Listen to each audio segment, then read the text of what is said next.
En nombre del Padre, del Hijo, del Espíritu Santo. Amén. Padre nuestro que estás en el cielo, santificado sea tu nombre. Venga a nosotros tu reino. Hágase, Señor, tu voluntad, así en la tierra como en el cielo. Danos hoy nuestro pan de cada día y perdona nuestras ofensas, como así también nosotros perdonamos a los que nos ofenden. Y no nos dejes caer en la tentación y líbranos del mal. Amén. Dios te salve María, llena eres de gracia, el Señor es contigo, bendita tú eres entre todas las mujeres y bendito es el fruto de tu vientre Jesús. Santa María, Madre de Dios, ruega por nosotros pecadores, ahora y en la hora de nuestra muerte. Amén. Gloria al Padre, al Hijo y al Espíritu Santo, como era en un principio, ahora y siempre, por los siglos de los siglos. Amén. En nombre del Padre, del Hijo, del Espíritu Santo. Amén. Bien, buenísimo. Entonces, esta es nuestra última clase de este curso, ¿sí? Este curso que íbamos a meditar justamente las bienaventuranzas, pero desde la espiritualidad de este místico del siglo XX que era San Carlos de Foucault, ¿sí? Entonces, habíamos quedado en la diapositiva número 29, ¿sí? Pero vamos a volver un poquito a la 27, ¿sí? Porque ahí, digamos, ahí es donde en realidad el último versículo que hemos leído es el 8, y justo habíamos quedado ahí en el medio de la meditación de ese versículo, pero era el versículo 8, ¿sí? Que es justamente felices los que tienen el corazón puro porque verán a Dios, ¿sí? Y digamos, el puro es justamente el que no tiene mancha en el sentido, digamos, del arrepentimiento, ¿no? Justamente no es que, al menos en la vida presente, ¿no? No es que en la vida presente no vamos a tener ninguna mancha, sino que, digamos, la pureza es justamente arrepentirse, porque el que se arrepiente reconoce que Dios, eso es lo que hemos meditado la clase pasada, vamos a seguir meditando esta clase, que es la última, como digo, en la cuestión, digamos, que el puro justamente es el que se arrepiente, porque lo que Dios busca en la vida presente es primero el arrepentimiento para que después ese cristiano, esa alma, pueda justamente glorificarlo, ¿sí? En la vida presente. Entonces, eso es importante cuanto a la pureza, ¿no? Y en ese sentido, digamos, tenemos que tener en cuenta que la bienaventuranza, digamos, es el fin de nuestra vida. O sea, la bienaventuranza es entendida como la felicidad. El hombre siempre se guía, o sea, digamos, siempre tiende a un fin, ¿sí? El fin del hombre, tal cual como lo ha hecho Dios, ¿sí? En la vida, digamos, tal cual como Dios nos ha creado, es que tendamos a un fin, ¿sí? El fin último para nosotros es Dios. Y digamos, eso se identifica, digamos, el fin último que es Dios con la felicidad. ¿Por qué? Porque el hombre, por eso las bienaventuranzas. Por eso lo que el hombre tiene que buscar está contenido en las bienaventuranzas. Por eso Jesucristo, bueno, obviamente le enseña porque es la palabra de Dios, porque es la verdad, porque es el amor de la belleza. Pero digamos, el fin que se propone, digamos, Jesús al enseñarle acá las bienaventuranzas, y que después Mateo lo pone en su evangelio, es justamente que podamos tener como fin de nuestra existencia, o sea, que el hombre descubra por la gracia de Dios que el fin es la bienaventuranza, es todo lo que está, digamos, acá en estos 10, 11 versículos contenido, eso es lo que nosotros tenemos que jugar. ¿Por qué? Porque el hombre no puede renunciar a ser feliz. Esa es la cuestión también. El hombre no puede, digamos, renunciar a la felicidad, ¿sí? Entonces, como no puede renunciar a la felicidad, tiene que alcanzarla. Y bueno, ahí es cuando uno erra. Por eso se produce el pecado en nuestra vida, cuando nosotros ponemos en primer lugar otra cosa que no sea Dios. Por eso, digamos, el fin último, digamos, de nuestra existencia es Dios. Pero eso, digamos, se adecua también a la felicidad. ¿Por qué? Porque, digamos, uno, ¿cómo le puedo decir? Uno hace match, o sea, hace partido, digamos, cuando el hombre identifica que la felicidad es Dios. No, digamos, lo que él ha pensado que es lo que lo hace feliz, que puede ser cualquiera de las cosas creadas, cualquiera o cualquier cosa que el hombre inventa o cualquiera de las cosas creadas, y no, digamos, Dios. ¿Entiendes? Entonces, por eso es que sí es legítimo decir, bueno, el fin último de nuestra existencia es la felicidad, en cuanto que esa felicidad se identifica con Dios. Y eso es lo que, yo acá se lo explico más o menos en términos teológicos, pero eso es lo que lo hace San Carlos de Foucault en todas estas meditaciones en un lenguaje místico. Yo se lo acabo de explicar en un lenguaje teológico, pero digamos, acá San Carlos de Foucault, digamos, la riqueza de él es que lo hace en un lenguaje místico, o sea, como de un lenguaje de amor, ¿sí? Es distinto, digamos, es más puro, justamente es más elevado, porque la mística es mucho más elevada, o sea, lo que es la mística propia es más elevada que la teología, porque la mística está por arriba, porque la mística es como un conocimiento, porque digamos la teología por ahí medía un poco el conocimiento racional del hombre, aunque está iluminado por la fe, pero algo de nuestra razón está, digamos, en ese conocimiento, cuando uno conoce la verdad de fe, por medio de la teología, o sea, cuando reflexiona, cuando razona lo que es la revelación. Pero acá, digamos, es directamente como una iluminación de Dios. Por eso es que yo le dije en algún momento del curso, es como que uno pierde la noción de que si está hablando San Carlos de Foucault, si está hablando Jesucristo. Si ustedes han prestado atención, es como que se pierde un poco eso. Claro, porque es, digamos, lo más cercano a que, digamos, el místico es lo más cercano que sea el mismo Cristo que nos está hablando, ¿no? Así, directamente le habla, digamos, al alma del místico y el místico manifiesta eso a través de su escrito, de sus enseñanzas, ¿sí? Entonces, bueno, esa es la cuestión, ¿sí? Y en ese sentido, como la bienaventuranza es el fin último de nuestra existencia, por eso es uno de los motivos por los cuales decidí, obviamente, darlo al curso, ¿sí? Obviamente, porque el hombre no puede renunciar a ser feliz, ¿sí? Y en ese sentido, lo último que habíamos dicho, una de las últimas cosas que habíamos dicho es que también la pureza radicaba, ¿no? La clase pasa mucho para retomar con este versículo 8, ¿no? Porque nos falta todavía un poco meditarlo, el versículo 8. Era que yo había dicho justamente que el corazón, digamos, el corazón puro es justamente también, digamos, es manifestación de una conciencia sin mancha, ¿no? O sea, una conciencia, digamos, no sin mancha, sino una conciencia, digamos, que no nos acuse, ¿sí? Que no nos acuse, que estamos poniendo, eso es, que no nos acuse, que estamos poniendo otra cosa antes que Dios en nuestro corazón, ¿sí? Eso es un corazón puro, digamos. Por eso es que decía, ¿no? David, ustedes si van al Antiguo Testamento a decir que David era agradable a pesar de que había cometido pecado de adulterio, pero ¿qué es lo que decía ahí? Que en el Antiguo Testamento era agradable a Dios. Entonces, ¿cómo es ahí? Bueno, pero David justamente es conocido porque él tiene el Salmo, no sé, depende de la numeración, el 50 o el 51 del libro de los Salmos, donde él hace un acto penitencial, ¿no? Que es muy recomendable cuando uno quiere hacer, digamos, un acto de penitencia, meditar ese Salmo, ¿no? Es el 50-51, ¿no? Del libro de los Salmos en el Antiguo Testamento. Claro, ¿por qué? Porque es lo que yo le decía al comienzo, Dios lo que busca en realidad primero es el arrepentimiento sincero, ¿no? Eso es, digamos, la pureza. La pureza es querer, digamos, arrepentirse y adecuar su vida justamente a Dios. Por eso es que, porque cualquiera le dice, no, pero ¿cómo si David había cometido adulterio, cómo puede ser que sea agradable a Dios? O sea, que David, no el pecado, sino que lo que dice la Sagrada Escritura es que David es agradable a Dios, pero si David cometió tal pecado, de lujuria, entonces, ¿cómo puede? Entonces, es por eso, no es por la penitencia, ¿no? Porque eso lo vamos a retomar ahora, la cuestión de cómo tenemos que llorar nuestros pecados en la vida presente, ¿no? Justamente. Y en ese sentido, digamos, Dios obviamente, ¿por qué, digamos, Dios, cuando nosotros digamos, porque Dios lo que quiere justamente es limpiar esa inmundicia, ¿no? Pero primero necesita, digamos, que nosotros lo pongamos en primer lugar a Dios y en ese sentido, obviamente, vamos a, eh, no nos va a quejar, digamos, no nos va a acusar nuestra conciencia porque Dios va a ocupar. Cuando ocupa el primer lugar, luego Dios quiere limpiar esa inmundicia que hay justamente en nosotros, ¿sí? Que es justamente causa del pecado, ¿no? Entonces, y luego hemos dicho que Dios primero, perdón, eso es lo que había explicado la clase pasada, también, digamos, de que hay que contar como la película entera, ¿no? Entonces, Dios primero perdona, ¿sí? Y ahí olvida, ¿no? No es como nuestro perdón, porque nuestro perdón por ahí son mezquinos, ¿no? Por ahí nosotros perdonamos, pero como que no olvidamos, ¿sí? Aunque, bueno, lo que tenemos que ir creciendo en perdonar y perdonar como Dios. Además, estamos llamados, ¿no? Porque justamente, porque si nosotros no perdonamos de corazón, tampoco Dios nos va a perdonar. O sea, es así, es así, digámosle. Entonces, tenemos que tratar de crecer en el verdadero perdón y pedir la gracia del perdón a Dios, justamente. Todo eso habla las bienaventuranzas y justamente ese, digamos, las cuestiones que habla también acá San Carlos de Foucault, ¿no? O sea, el verdadero perdón, ¿no? Entonces, es el que olvida, ¿no? Entonces, luego va a ser que nosotros comprendamos que solo hay salvación en Él, ¿no? Y eso es llorar justamente nuestros pecados y luego va a producir en nosotros o en nuestra alma, digamos, frutos de santidad, o sea, una vida santa. Porque lo que Él busca es que las criaturas lo glorifiquen. O sea, es el fin último, digamos, de la existencia, digamos, dar gloria a Dios, o sea, de la existencia humana, dar gloria a Dios, ¿sí?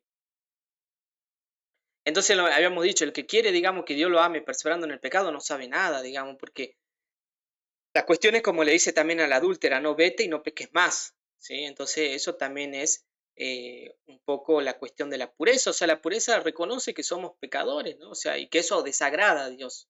Eso es un don de Dios justamente la pureza. Porque cuando dice, felices los puros de corazón, pero eso es un don, por eso hay que pedirlo. Eso es una gracia especial de poder considerarnos, digamos, eh, eh, eh, malos delante de Dios, o no sé si es la mejor expresión, pero digamos, y ahí es cuando uno logra la pureza de corazón, porque digamos, manifiesta que en Dios está solamente la salvación, ¿no? Entonces por eso es que no es que da todo lo mismo, ¿no? Como he dicho, Dios ama al pecador, pero no ama el pecado. Más bien hemos dicho que detesta, ¿no? Odia el pecado, ama el pecador, pero por eso es que por eso es que cuando Dios sale a nuestro encuentro, no nos va a dejar de la misma manera que nos encontró. Entonces ahí es cuando empieza a querer, digamos, limpiar. Pero nosotros también tenemos que poner nuestra parte, obviamente, aunque siempre el trabajo lo hace Dios, pero nosotros también ponemos, aunque sea nuestra predisposición, para que Él vaya limpiando justamente la inmundicia que hay en nosotros por culpa del pecado, ¿no? Entonces la inmundicia, digamos, la impureza tiene que ver con muchas cosas, tiene que ver con una actitud delante también de Dios, no es simplemente, pero muchas veces la cuestión de la pureza se ha relacionado, que ciertamente es así, obvio, con la cuestión de la lujuria, ¿sí? De las pasiones desordenadas, ciertamente sí. Lo que saben por qué eso, porque ciertamente normalmente la persona que no reconoce, no se reconoce a pecador delante de Dios, es la persona, digamos, que está como nublada justamente las pasiones, la dominaron tanto, ¿sí? O sea, las malas pasiones, las bajas pasiones, la dominaron tanto, digamos, que se le nubló la mente, entonces no puede, se le ha perdido, digamos, esa gracia, digamos, esa inspiración, digamos, de considerarse pecador delante de Dios. Por eso es que también, o sea, ciertamente por eso se relaciona muchas veces, que de hecho es así, pero también se relaciona por esta cuestión que acabo de explicar. O sea, es como que los sentidos se nos embotan, ¿no? Justamente se nos nublan los sentidos y ya no podemos ver la misericordia, el verdadero amor de Dios. Entonces, justamente porque, digamos, la concupiscencia ha echado muchas raíces en nuestro corazón, ¿no? O sea, los deseos desordenados, las pasiones desordenadas, ¿sí? Y no nos dejan justamente arrepentirnos, ¿sí? O sea, tener esa actitud de arrepentimiento delante de Dios. Bien, entonces ahora sí, vamos en donde habíamos quedado, que era la página 30, ¿sí? O sea, la diapositiva número 30, habíamos quedado ahí, ¿sí? Entonces seguimos, ¿no? Felices los puros de corazón. Entonces dice, San Carlos de Foucault dice, esos son los sentimientos que deseo ver en tu corazón, los únicos que deben estar para que él sea un corazón puro. El amor soberano de Dios debe reinar, dice, solo en él y llenarlo totalmente, de manera que Dios reine en tu corazón como la única cosa amada por sí misma. Y luego se encontrarán también en tu corazón, no como amores separados, con existencia propia y teniendo su razón de ser en sus objetos propios, sino encerrados y contenidos en el amor de Dios, que llena él solo toda la plenitud de tu corazón, como pequeños efectos y pequeñas consecuencias de ese amor, dice, recibiendo de él solo su existencia y solo viviendo en él y por él. El amor por ti, por tu prójimo y por todo lo que yo amo, ¿sí? Entonces hemos dicho, ¿no? Si Dios nos pide, eso hemos dicho en la clase pasada, si Dios nos pide, digamos, renunciar al amor a la criatura, nosotros tenemos que, obviamente, renunciar, ¿no? Justamente porque Dios nos pide. Además, yo amo justamente a mi prójimo porque Dios lo ama, ¿entiendes? O sea, por eso la filantropía para mí es una especie de blasfemia ante Dios, lo que se considera como el filántropo, la filantropía, ¿no? Porque, digamos, yo amo digamos, digamos, en la revelación cristiana y en la fe cristiana, como dice acá San Carlos, nosotros amamos, digamos, al prójimo porque Dios lo ama, porque Dios lo amó primero, porque también nos amó primero a nosotros, obviamente, a cada uno de nosotros. Siempre se anticipa a Dios, entonces eso es muy importante. Entonces, esa es la manera de que sea un solo amor y que no haya pecado en nosotros, o sea, que nosotros justamente al amar al prójimo no cometamos pecado, porque también se puede cometer, ¿no? Pecado, digamos, justamente cuando ponemos, digamos, a la criatura o al prójimo antes que a Dios. Muchas veces pasa, ¿no? Que ponemos justamente a la criatura y, bueno, o sea, digamos, al prójimo primero que Dios, ¿no? Entonces, eso es muy importante lo que dice ahí. Yo amo a mi prójimo porque Dios lo ama primero y por eso me pide que yo lo ame. Entonces, ahí es un solo amor, ¿no? Justamente, es un solo amor. Además, es como decimos, digamos, cuando uno ama al prójimo es porque ve el rostro de Cristo en ese prójimo. No es porque yo en sí lo veo a Pepito, lo veo a Martín, lo veo a Cecilia, digamos, y por eso la amo, sino porque veo a Jesucristo. O sea, por eso dice, tuviste hambre y me diste comer, estuve en la cárcel y me visitaste, ¿no? Justamente el día del juicio final. Por eso dice,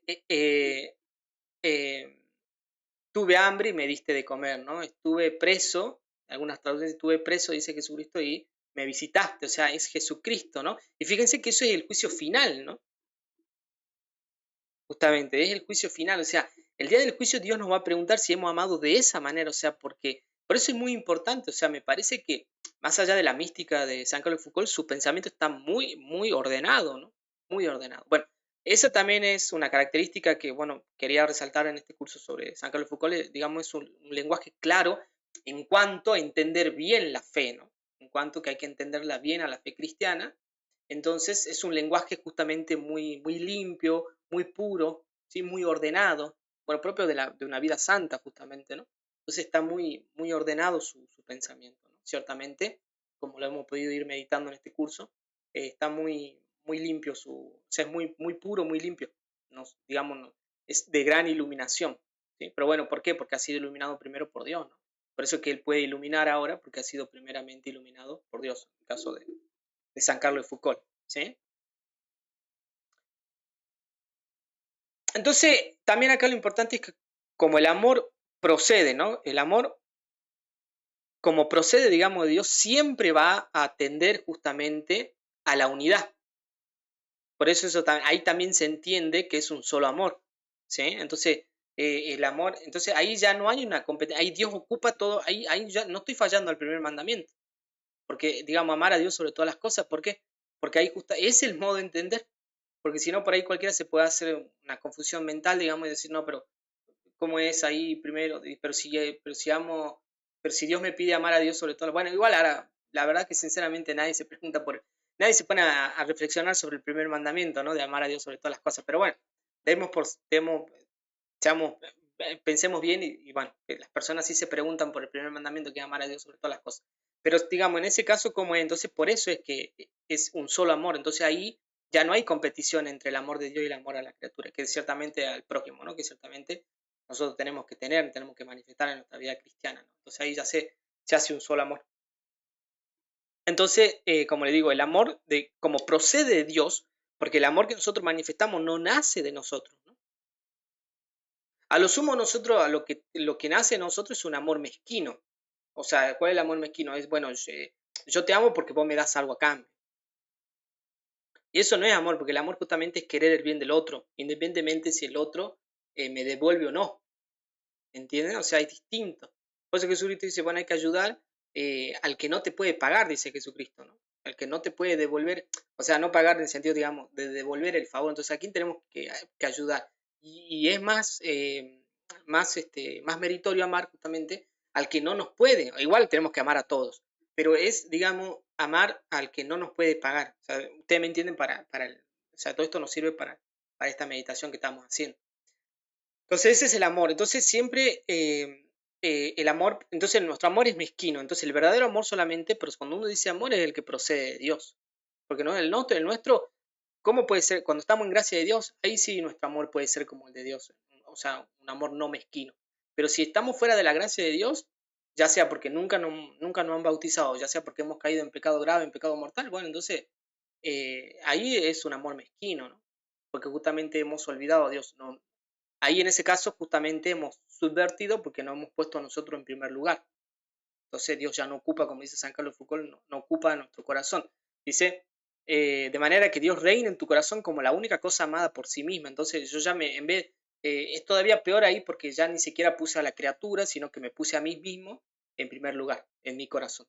¿Sí? Cuando justamente cometo pecado grave, pecado mortal. ¿Sí? Entonces, en ese sentido, digamos, va a tender justamente el odio, es el que divide. Porque dice, el demonio está buscando a quien devorar, ¿no? Por eso la palabra, usted van a ver que la palabra diablo viene de diabolus en griego, que quiere decir el que divide.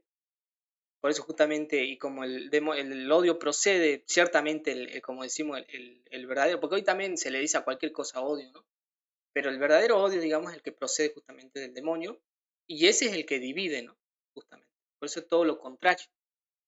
Por eso que cuando nosotros ponemos, ese es un amor mezquino tendiente que solamente puede venir o de nuestras malas inclinaciones, el amor desordenado, o de una digamos, o de influencias del demonio, que nos hacen tener ese amor justamente mezquino, desordenado, que es más propio, más propio del demonio, ¿no?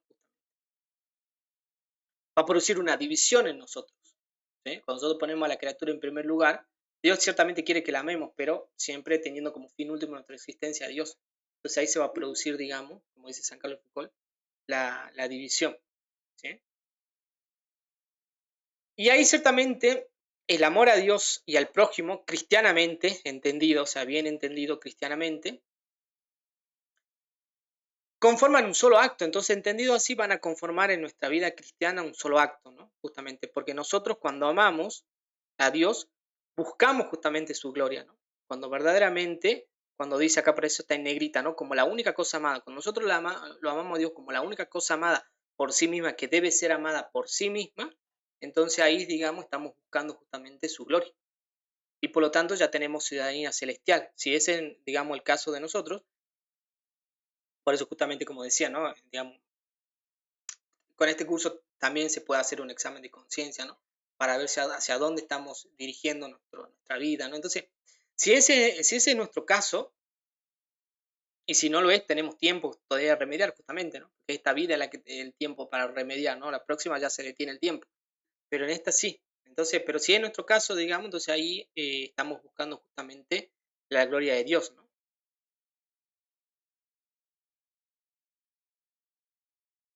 Y cuando amamos justamente, esa es la cuestión, ¿no? Entonces, cuando amamos al prójimo en este sentido que venimos razonando, estamos buscando que esa criatura dé gloria a Dios. Por eso yo le decía, el amor, digamos, la definición de amor, de caridad, digamos, es un poquito más larga, pero básicamente es querer el bien del otro, ¿no? Justamente la caridad cristiana es querer, el amor cristiano es justamente querer el bien del otro. ¿Y cuál es el mayor bien que puede, si yo quiero el bien para la otra persona, cuál es el mayor bien que puede practicar la otra persona? Mi prójimo es dar gloria a Dios. Entonces es la única manera, digamos, que yo estoy seguro que es un solo amor. Tanto el amor al prójimo como el amor a Dios es un solo acto de amor. Porque cuando yo amo así, estoy dando gloria a Dios. Y a efecto de eso, hace que cuando ame a mi prójimo, estoy queriendo, digamos, ¿por qué lo amo? Porque estoy queriendo que esa criatura, o sea, que ese prójimo, también, digamos, dé gloria a Dios, ¿no? Estamos buscando justamente, es el modo cristiano de amor, esa es la caridad cristiana, ¿no? Por eso yo le decía muchas veces que el amor cristiano está lejos de eso, ¿no? De, bueno, yo amo porque me hace bien, ¿no? O hago una obra de bien porque eso me hace bien. Y no, está lejos, porque en realidad el fin es que yo amo porque quiero que esa criatura, mi prójimo, dé gloria a Dios también en su vida. Y eso implica mínimamente un arrepentimiento, ¿no? Por ahí si la persona está alejada de Dios, que puede ser lamentablemente la mayoría de los casos hoy en día, bueno, es que se produzca el arrepentimiento, ¿no? Que comience de una vez a andar en el camino, digamos, de la verdadera santidad, ¿no? O sea, del verdadero dolor por los pecados y justamente arrepentirse para finalmente encontrar a Dios en esta vida y gozarlo justamente en la futura, ¿no? Justamente. Es esa la clave, la cuestión, ¿no? Por eso yo acá, digamos, le digo, digamos, las cosas como son. Después, bueno, seguramente por una cuestión de pastoral, por ahí muchas veces se dice otra cosa. Como siempre digo, quiero creer que es por una cuestión pastoral que por ahí. Pero bueno, digamos, la verdadera. Aparte, acá está justamente fundamentado, digamos, en el pensamiento de este santo, ¿no? Justamente. Ha sido canonizado, o sea que no estoy tomando cualquier así teólogo y da. O sea, digamos, esto tiene su fundamento, está avalado, digamos. No es la mejor expresión para las cosas de Dios, avalado, ¿no? Pero digamos, ustedes me entienden lo que quiero decir, ¿no? Y entonces, no es cualquiera el que está enseñando acá, tengamos en cuenta que es un santo que muy posiblemente pueda llegar a ser alguna vez doctor, declarado doctor de la iglesia, ¿no? Yo creo que tiene chapa, digamos, San Carlos de Foucault para que en algún momento lo puedan declarar doctor de la iglesia, ¿no? O sea, quiere decir doctor maestro, ¿no? Nosotros por ahí decimos mal, en realidad no es doctor, es médico. Doctor de la iglesia quiere decir un maestro, ¿no? O sea, un maestro para los cristianos de todas las épocas, como Santo Tomás de Aquino, San Agustín, San Ambrosio, San Juan de la Cruz, Santa Teresa de Ávila. Son doctores, o sea, quiere decir maestro, ¿sí? Maestro de la fe, para los cristianos de toda la época. Así que bueno, esa es la cuestión, por ahí, ¿sí? O sea, por ahí trato de ser incisivo en estas cosas para que se entienda, digamos, para que quede claro, aunque sea en el curso, ¿no? Que es en este caso que nos está, digamos, está llamando a meditar, que es, digamos, la verdadera caridad cristiana. Bien, y continúa ahí comentando, seguimos en el mismo versículo, en el 8, y dice, en cuanto a todo lo que excluye de tu corazón es el amor de toda criatura, sea cual fuera, a causa de ella misma. Ve ahí completa la idea y dice, tienes que, digamos, el cristiano tiene que sacar de su corazón todo amor eh, eh, que esté dirigido a la criatura y que ese amor sea solamente a causa de ella misma, por ella misma. Porque ahí dice, tu corazón se me debe todo entero sin división. Ve ahí es como que Jesucristo mismo el que está hablando, ¿no? Porque dice, porque tu corazón se me debe todo entero sin división, ¿sí? Por eso es lo que digo, en la división hay que saber entender. Y eso también es bueno, o sea, digamos, si ustedes me preguntan, y sí, es un largo camino, ¿no? Pero bueno, siempre hay que pedir la gracia de Dios, digamos, para poder ser iluminados y poder practicar el verdadero amor, ¿no? Pero si ustedes me preguntan, y sí, es dificilísimo. O sea, obviamente que es dificilísimo. Si cualquiera, digamos, es más, acá estamos hablando en cosas, digamos, dentro de todo light, digamos, acá no está poniendo él cuando un hombre ama alguna cosa creada, ¿no? Como por ejemplo el dinero, que eso ya es lo más deplorable que puede haber, digamos, o sea, acá, digamos, está poniendo ejemplos light, ¿no? O sea, que, digamos, eh, que cualquiera en su, digamos, sin querer puede caer, ¿no? En eso. Entonces, y si aún eso es difícil de practicar, entonces, digamos, ciertamente la vida cristiana tiene mucho de un largo camino de purificación. Entonces es largo el camino en el cual tenemos que purificarnos, ¿no? Y todos los días nos vamos purificando, o debería ser así, deberíamos pedir la gracia de purificarnos cada día más, ¿no? Justamente. Y bueno, justamente imitándolo a Jesucristo. Eso, ahí habla al final vamos a ver que ahí él pide la gracia justamente de imitar a Cristo, ¿no? En el último comentario pide justamente la gracia de poder imitarlo a nuestro Señor Jesucristo, ¿no? Por eso Jesucristo dice, yo soy el camino, la verdad y la vida. Eso lo dice justamente para que lo imitemos, ¿no? Como dice San Carlos Foucault cuando dice, yo soy el camino, la verdad y la vida, ¿no? O sea, para que lo imitemos, no es porque sonaba bonito, más allá que el lenguaje puede sonar bonito, ¿no? Yo soy el camino, la verdad y la vida, pero en realidad eso lo dice como un llamado a la acción, ¿no? Lo que se dice hoy un llamado a la acción, o sea, imitarlo a Jesucristo, ¿no? Esta sola, dice, y única exclusión cierra la puerta a todos los pecados, ¿ves? Es lo que yo le decía con otras palabras, pero es lo que le digo, es la única manera que de algún modo tenemos certeza de que no vamos a pecar, ¿no? Justamente. Si es que lo ponemos en primer lugar a Dios, justamente. Esa es nuestra certeza, nuestra seguridad de que no vamos a pecar. ¿Y qué es la gravedad del pecado? Que el pecado, digamos, grave, llegado a, digamos, al estado de grave, de pecado grave, nos aleja de Dios. Y como le digo, es grave porque justamente rompe la relación. Si nos llega a encontrar la muerte en ese estado, y bueno, vamos al infierno. Hoy yo creo que por ahí también por la cuestión pastoral como que han suavizado, pero bueno, si ustedes van al catecismo todavía está eso, en el catecismo de la Iglesia Católica está todavía eso. Pero bueno, ustedes van a escuchar muchas charlas pastorales de ministros que, bueno, no hablan mucho de esto, digamos, del pecado, o sea, de qué pasa cuando una persona muere en pecado grave, ¿no? ¿Qué pasa cuando una persona muere en pecado mortal? Pero lo que pasa es que eso está en el magisterio y está, digamos, compendiado en ese librito que se llama el Catecismo de la Iglesia Católica. Ahí está, digamos, compendiado esta enseña y es una verdad de fe, digamos, la cuestión de que si morimos en estado de pecado grave o pecado mortal, vamos directamente al infierno. No hay purgatorio ahí, porque el purgatorio es para los que han pasado de esta vida a la otra, estando en amistad con Dios, pero no purificados totalmente. ¿Entienden? Entonces, digamos, no van al purgatorio. El purgatorio es otra cosa, digamos. Es para los que están en amistad con Dios, pero le ha faltado tiempo de purificación, ¿no? Alguna manchita, digamos, en el sentido, digamos, de algún pensamiento desordenado, alguna pasión desordenada, todavía le ha quedado ahí, ¿no? Dando vuelta en el corazón, ¿no? Y de todas las imperfecciones, o sea, también nos libra, ¿no? O sea, como dice, al poner a Dios en el primer lugar, porque dice, no, y a todas las imperfecciones, porque no puede amar nada de una manera imperfecta si solo amas lo que yo amo, dice, ¿sí? Entonces, eso es muy importante porque también nos libra de las imperfecciones, ¿no? Muchas veces la imperfección está un poco relacionada con los pecados veniales, entonces también como que nos limpia un poco de esos pecados veniales, aunque bueno, siempre por ahí podemos tener algún pecado venial, pero que no rompe justamente la amistad con Dios, pero pero bueno, la idea es cada vez ir teniendo menos pecados veniales. También, a medida que vamos purificando nuestra vida, cada vez tener menos pecados veniales. Dice, y si no lo amas más que a causa mía, y en consecuencia en la medida y de la manera como yo lo deseo de ti, manteniéndote siempre en los límites de la más perfecta obediencia, todo a causa mía. ¿Sí? Entonces, ahí digamos, es lo que está diciendo, ¿por qué yo amo a mi prójimo? Porque Dios ha pensado para mí ese camino de amar. O sea, por ejemplo, no sé, una persona que se dedica a enseñarle a los niños, ¿sí? Una maestra, ¿no? De nivel inicial, ¿no? Bueno, ese es el camino que Dios ha pensado, ¿no? O sea, por eso dice, de la manera como yo lo deseo de ti. O sea, la persona, digamos, Dios quiere que esa persona, ese cristiano, ame a esos niños, ¿sí? O sea, lo ame de esa manera, digamos, la vocación de la vida que Dios ha pensado, porque para el cristiano nada es al azar, ¿no? En la vida del cristiano, la vocación también forma parte del camino, por más que no sea algo directo hacia Dios. Por ejemplo, hemos dicho la educación de los niños, un nivel inicial, un nivel primario. No, digamos, igual eso también ha sido pensado por Dios, por más que no esté relacionado directamente, ¿no? Con las cosas de Dios, pero también, ¿no? Si es, digamos, un cristiano, también ha sido pensado por Dios esa vida, esa vocación, ¿no?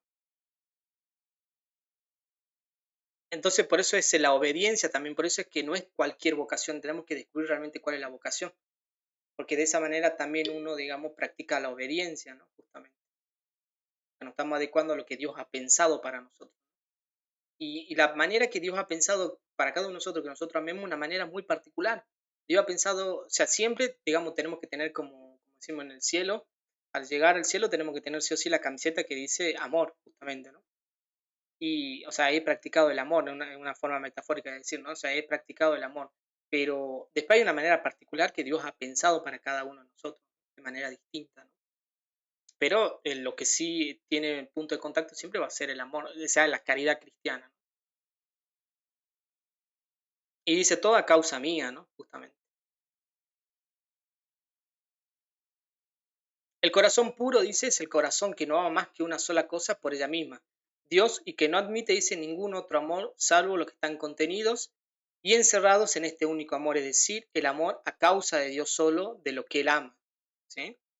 Los corazones que sabrán vaciarse así de todo lo que no soy yo, dice, me verán desde esta vida por las luces con que mi bondad pagará su fidelidad, me daré a ellos tanto más cuanto más me entreguen plenamente su corazón y me verán en el cielo en una medida tanto más total cuanto más completamente han sido solo míos en esta tierra. ¿Sí?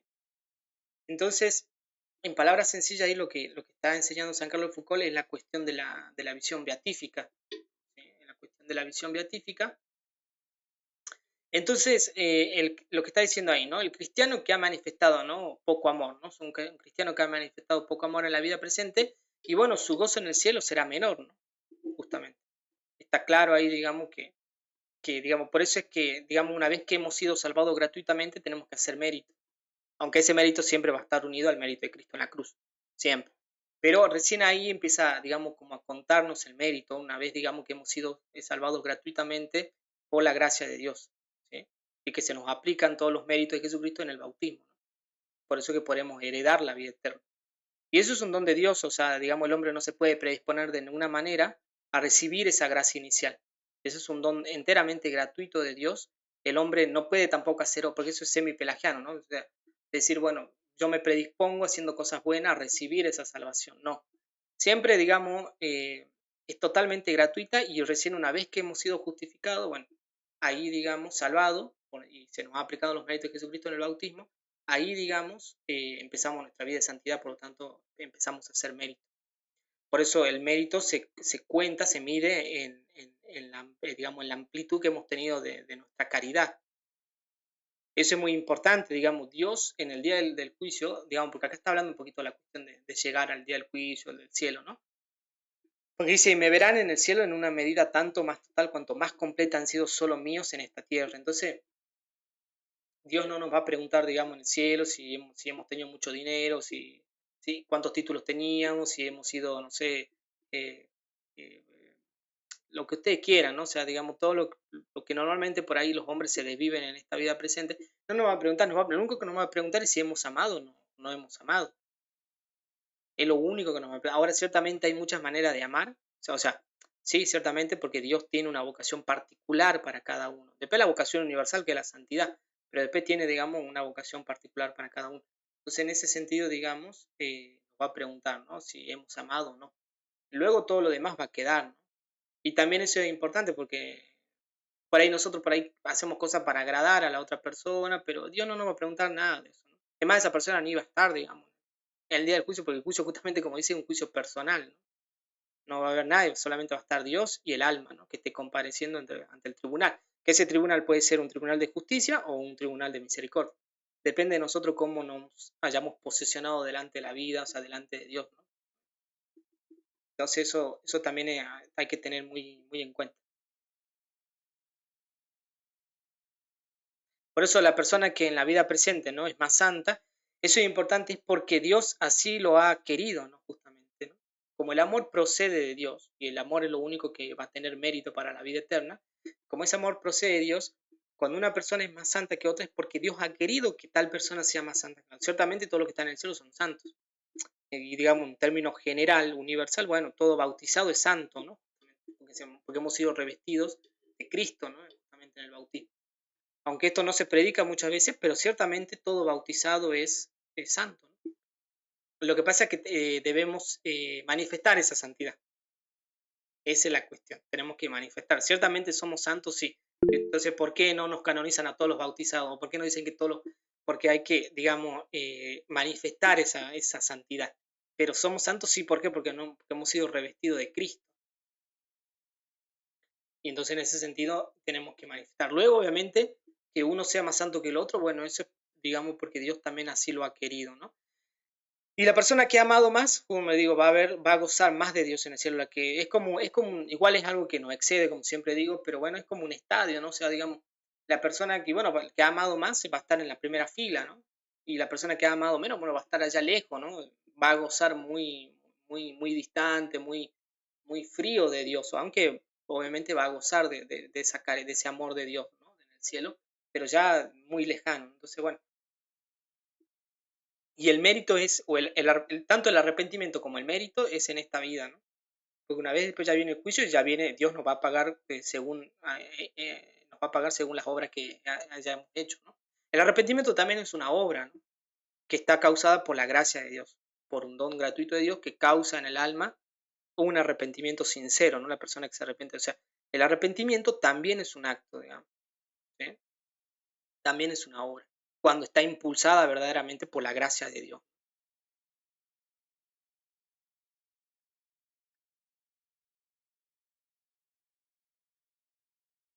Bien, no sé si alguien había levantado la mano. Sí, profe, pero ya contestó acá. Gracias, gracias. Bien, bien, buenísimo, buenísimo, buenísimo. Gracias, Mirta. Bien, no sé si alguien más quería preguntar algo. Justo hacemos una pausa ahora. ¿Se entendió hasta acá? ¿Quieren comentar algo? ¿Quieren preguntar algo? Bueno, entonces pregunto, ya que dio chances. No, yo le iba a preguntar, pero por ahí ya contestó. A medida que usted decía, bueno, vamos a ser examinados, bueno, es una cosa tan linda lo que dijo, pero tan exigente. Yo decía, no sé cómo formular la pregunta para que se entienda, porque yo me entiendo, pero, por ejemplo, en todo, yo me imaginaba como rendir exámenes, no sé, tengo que rendir bien matemática, lengua, geografía, para ser examinada y aprobar en ese conjunto de amor. Entonces yo trataba de dividir, por ejemplo, el sacrificio, la generosidad, la caridad, haber ayudado a alguien, haber dado una mano, qué sé yo. Yo decía, tengo que aprobar en todo para la sumatoria, el amor. No sé hacer la pregunta, pero digo, puede que uno tenga en algo que va mejor para uno logra aprobar, y puede que hay cositas que no. O sea, Sí, ahí por se ahí le... no es el amor completo, ¿no? No sé cómo preguntar, digo, porque uno va a probar en algunas y en otras no, o la falta del perdón, o no ser tan rápida en perdonar. O sea, ahí estaríamos disminuyendo el amor, no sé cómo preguntar también, pero una cosa así. Sí, lo que yo entiendo lo que usted dice es la cuestión de, digamos, sí tenemos que hacer muchas obras, o sea, tenemos que amar tanto como amó obviamente nuestro Señor Jesucristo, ese, digamos, pero, digamos, y siempre tenemos que esforzarnos, o sea, no es que uno, digamos, que porque la salvación es gratuita o como que uno ya no, sino que tenemos que dar lo mejor, o sea, tenemos que practicar ardientemente la santidad, o sea, todas las palabras así máximas que a ustedes se les venga a la mente, bueno, de esa manera tenemos que practicar la santidad de nuestra vida, pero siempre teniendo en cuenta, digamos, que eso es un don de Dios, o sea, que nosotros podamos practicar la santidad es un don de Dios. Entonces, tenemos que descubrir bien cuál es exactamente la obra de caridad, digamos, que Dios quiere para nuestra vida. Porque por ahí, digamos, dispersarse en muchas cosas y como que por ahí no se adecua mucho a lo que es. Por eso Jesús le dice, ¿no? María se ha quedado con la mejor, dice Marta, Marta, ¿por qué te inquietas por tantas cosas? Pero María se quedó con la mejor parte, la que no le será quitada. Y bueno, simplemente María solamente lo estaba contemplando a Jesucristo, o sea, solamente estaba haciendo eso. Pero ciertamente nosotros tenemos que esforzarnos, digamos, pero muchas veces, digamos, Dios nos va a pedir una cosa, que hagamos bien una cosa. Entonces, esa cosa que Dios nos pide tenemos que hacerla bien porque va a ser una cosa, porque es uno el camino, ¿no? Pues yo soy el camino, la verdad, la vida es el camino, es uno. Lo que sí, digamos, como digo, o sea, siempre la característica de ese camino siempre va a ser la caridad cristiana, pero es un camino para cada uno de nosotros, el camino que Dios quiere que nosotros recorramos, ¿sí? Eh, Luego sí, también lo que usted por ahí decía, más bien sería para la vocación universal, o sea, lo que ya tiene que entrar con la caridad, ¿no? La caridad de modo general, ¿no? Usted ahí como que me decía un poco el examen de conciencia y bueno, por ahí ver, digamos, si he perdonado. Eso ciertamente sí está bien, todo eso lo que usted decía, sí, sí, pero yo lo enmarcaría más bien en el concepto o en la vocación de santidad universal al cual estamos llamados todos, digamos es el examen de conciencia y ver, digamos, con los mandamientos. Así que sí, sí. Eso está bien ahí, Mirta. Bien, bien. ¿Se entendió ahí? Eso era más o menos lo que usted, ¿sí? Bien, bien. Buenísimo, buenísimo, buenísimo. Bien, entonces vamos a continuar un poquito más, ¿sí? Bien, entonces ahora vamos al versículo 9, ¿sí? A Mateo 5:9. Bueno, eh, alguien que, alguien que tenga el pueblo de Dios, la traducción del pueblo de Dios, pero que no sea la latinoamericana porque tiene un poco invertido los versículos, así puede leer Miriam, ¿usted puede o no? Porque creo que Concepción y Mirta tienen la latinoamericana, o sea, está bien, pero tienen invertidos los versículos.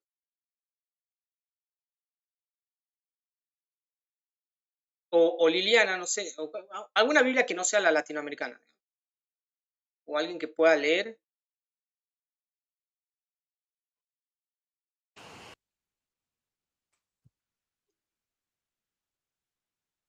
Cinco nueve, felices los que trabajan por la paz, porque serán llamados hijos de Dios. Bien, bien, buenísimo, muchas gracias Miriam, ahí está. Entonces, la bienaventuranza esta que vamos a meditar es felices los que trabajan por la paz, porque ellos serán hijos de Dios. Bueno, San Agustín tenía una expresión muy bella respecto a esta bienaventuranza, ¿no? Dice, acá se cumplen los que enseñan a los otros, ¿no? Porque enseñan justamente a dominarse, ¿sí? O sea, o sea, el maestro, o sea, digamos, el verdadero maestro es el que practica y por lo tanto enseña la virtud, o sea, la vida de santidad, decía San Agustín. Bueno, esa idea era muy de los primeros cristianos, ¿no? O sea, no era simplemente algo intelectual, sino más bien era el que practicaba la santidad y por lo tanto era un verdadero maestro, ¿no? Porque engendraba un virtuoso, o sea, un hombre santo por medio digamos, la causa siempre es Dios, ¿no? El maestro venía a ser el medio, se le transmite, digamos, la doctrina para que esa persona, para que ese prójimo pueda, digamos, practicar la santidad en su vida. ¿Y por qué? Por la paz. Porque han logrado justamente estar en paz, como dice San Agustín, han logrado estar en paz consigo mismo, con uno mismo. ¿Sí? Y por lo tanto, por eso manifiestan paz a la hora, digamos, de enseñarle al otro cómo es el camino de la virtud, cuál es el camino de la santidad. Y esos son los que se les llaman hijos de Dios. ¿Sí? Ese es como el premio. Eso es lo que también decíamos, siempre tiene, digamos, un premio, ¿no? O sea, el acto digamos, siempre las bienaventuranzas están planteadas si hay un acto y ese acto va a ser premiado. Entonces acá dice los que trabajan por la paz, o sea, los que le enseñan, digamos, en términos sencillos, la verdad a otros, porque ellos serán llamados hijos de Dios. Ese es el premio de enseñar la verdad, de enseñar la virtud, en términos antiguos, ¿no? De filosofía antigua, enseñar la virtud al otro, ¿no? Decía San Agustín, es el que enseña justamente la virtud, el amor a la belleza, al bien, a la verdad, ¿sí? Entonces, en ese sentido, entonces, si una persona que ama esas cosas, es una persona que se ha dominado a sí misma, ¿no? Y por eso es que ha entrado en paz consigo mismo, en armonía, y ese finalmente será llamado hijo de Dios. ¿Sí? Que ese, digamos, yo creo que, bueno, es el premio, bueno, creo, por eso es, digamos, una de las últimas, casi la última, digamos, porque, digamos, que nos llamen hijos de Dios, y bueno, eso ya es el máximo premio, porque ustedes saben que estrictamente el único que le agrada al Padre es su Hijo, Jesucristo. Nosotros somos hijos en el Hijo, o sea, que a alguien le llamen hijo, independientemente de Jesús, y bueno, ya es, digamos, o sea, fuera de Jesús. Obviamente, porque hemos imitado la imagen, la vida de nuestro Señor Jesucristo, ¿entiendes? Entonces, ese es, por eso está casi al último, porque es el mayor premio al que podemos aspirar en esta bienaventuranza, a que nos digan hijo de Dios, justamente, ¿no? Pero porque estamos revestidos, justamente, ¿no? Revestidos y imitamos a nuestro Señor Jesucristo, que es el Hijo con mayúscula. Entonces ahora sí, vamos al comentario. Dice, bienaventurados los que están en paz con Dios, con ellos mismos y con todos los seres humanos. ¿Ves? Y eso solamente es enseñando la verdad. Es la única manera que podemos estar en paz con Dios, con ellos mismos y con todos los seres humanos. ¿Sí? Con uno mismo, ¿no? Con uno mismo, es enseñando la verdad, ¿no? Porque como dice Jesucristo, la verdad los hará libres. ¿Sí? Conocerán la verdad y la verdad los hará libres, ¿no? Y la libertad, verdad, la libertad bien entendida, ¿no? Tiene mucho que ver con la felicidad. No libertinaje, porque nosotros hoy en día confundimos libertad con libertinaje. Lamentablemente es así. Entonces, la libertad bien entendida como una posibilidad, como una facultad en el hombre, va a ser posible justamente la felicidad, ¿no? El hombre feliz es un hombre profundamente libre, ¿no? O mejor dicho, el hombre libre, un hombre verdaderamente libre, es profundamente feliz, ¿no? Dice, con Dios empleando todas sus potencias para amarlo y servirlo, olvidándose y olvidando todo lo creado para amarlo únicamente, ¿sí? Entonces ahí tenemos que, digamos, para amar a Dios tenemos que poner todo a su servicio, ¿no? Como dice San Pablo, todos los miembros hay que poner, si antes lo hemos usado para el pecado, ahora lo tenemos que usarlo para servirlo para una vida de santidad, ¿no? Entonces hay que decir todas nuestras potencias, todas nuestras facultades, todos nuestros dones, de algún u otro modo tienen que estar referidos a Dios. Todos los dones, porque todos los dones los hemos recibido de Dios. O sea, la persona que es buena, por ejemplo, no sé, el don que ustedes quieran, ¿no? O sea, buena, no sé, eh, dando consejos, ¿no? Bueno, tiene que siempre referirlo, por dar algo sencillo, ¿no? Siempre tiene que referirlo a Dios de alguna u otra manera, ¿no? Con ellos mismos, sometiendo su facultad a la razón y a la razón a Dios, siendo dueño de sus sentidos interiores y exteriores, luego de haberlos, dice, plenamente mortificado y de haberse liberado de su tiranía, por la perfecta renuncia a todo lo que no es para la mayor gloria de Dios. Y esta está la clave de la felicidad, ¿no? ¿Por qué el hombre no alcanza la felicidad? Y porque no ha renunciado a todo lo que no lo lleva, digamos, a darle gloria a Dios en su vida. Por eso el hombre no alcanza la felicidad en la vida presente. Pero ciertamente estamos llamados a vivir felizmente en esta vida, ¿no? Pero según Dios, ¿no? No según lo que a mí se me ocurre, sino según Dios, ¿sí? Según lo que Dios nos ha pedido, ¿no?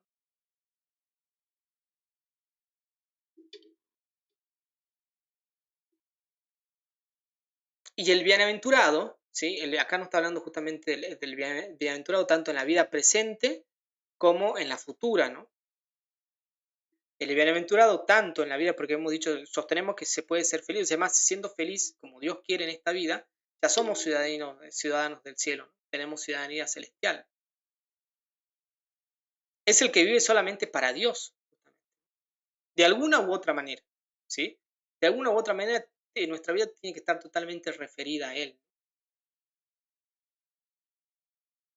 O sea, digamos, la plenitud es imitarlo, por ejemplo, como San Carlos Foucault, que se fue a vivir al desierto. Eh, pero si no, algo, o sea, lo que, digamos, ¿cómo se aplica? Porque muchas veces nosotros estamos en una vida laical, somos laicos, estamos en el mundo, aunque no somos del mundo, como siempre digo, pero estamos en el mundo.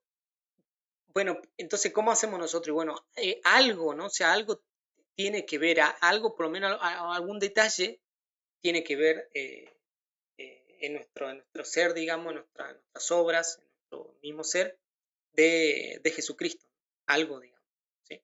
Lo mejor sería, obviamente, siempre eh, imitar perfectamente la imagen, el ser, la obra de Cristo, ¿no? Pero si no, aunque sea un poquito, ¿no? Y entonces ese es el que vive solo para Dios.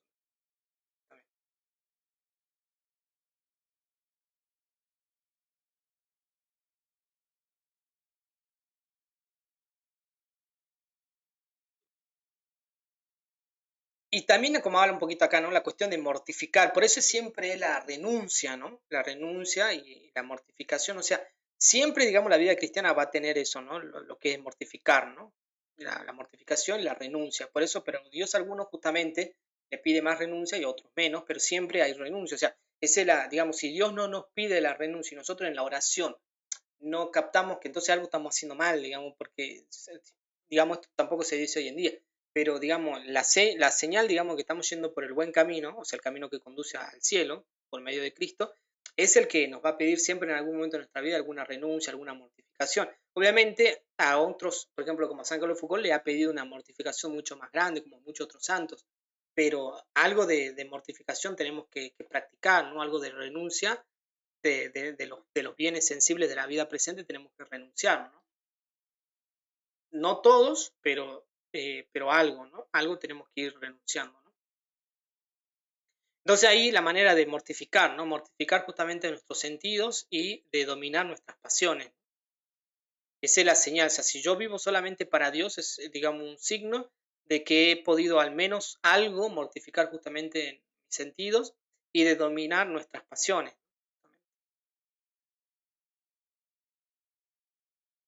Entonces el cristiano siempre se tiene que preguntar, ¿esto da gloria a Dios? ¿Esto que hago en mi vida, ¿no?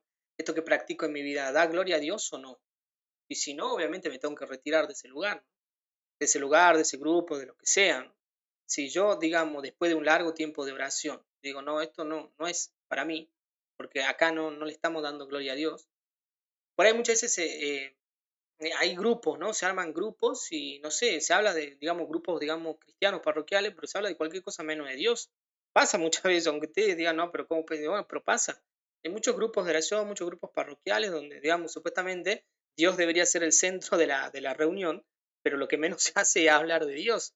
Bueno, ahí me tengo que dar la media vuelta e irme, ¿no? Y buscar otro, digamos, donde pueda yo crecer espiritualmente, ¿no? Porque, ¿por qué? Porque todo es referido a Dios. Porque si yo crezco espiritualmente, entonces me voy a unir en esta vida más íntimamente con Dios. Entonces ahí está el razonamiento, ¿ve? Entonces, si yo crezco, si yo estoy en un grupo, estoy en un lugar, estoy digamos, en un lugar donde me ayudan a crecer espiritualmente, entonces estoy con gente, estoy con personas que me ayudan a crecer espiritualmente, con un líder también que me ayuda a crecer espiritualmente en la iglesia, bueno, entonces está bien. ¿Por qué? Porque eso me va a unir a Dios, que es mi fin último. Todo tiene que estar referido a mi fin último, que es Dios. Entonces eso también es importante tenerlo así entendido, ¿no?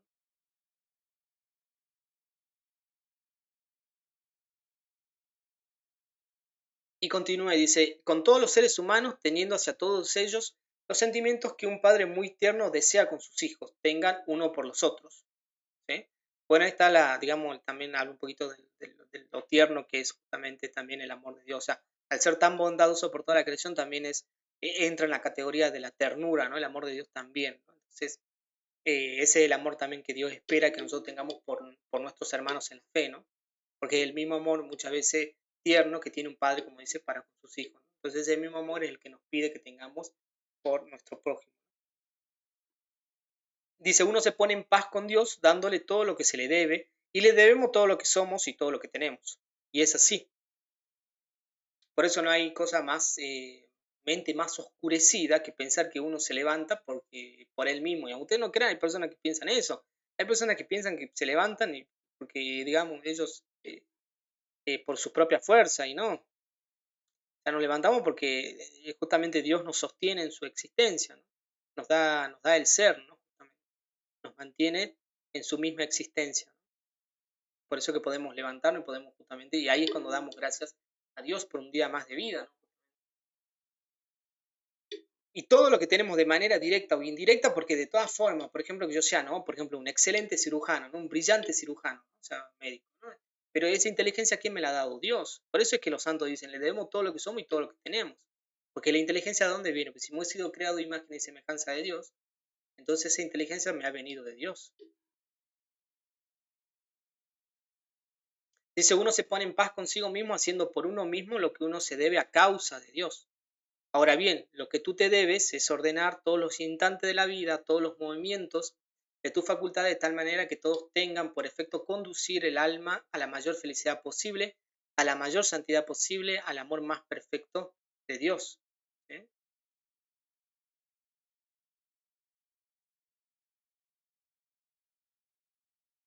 Y esto también es importante, digamos, porque mientras el hombre, digamos, eso es lo que está diciendo también acá, digamos, mientras el hombre, digamos, mediante el arrepentimiento, como hemos dicho, no vuelva justamente a Dios, no va, digamos, no va a encontrar, digamos, la felicidad, ¿no?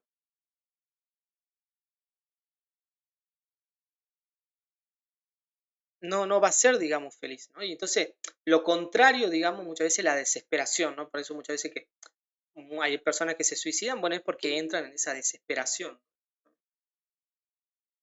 porque es todo lo contrario, digamos, de,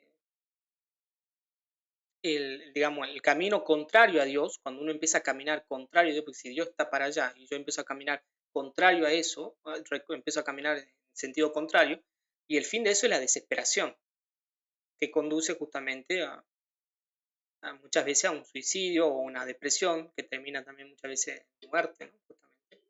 Y es todo lo contrario, ¿no?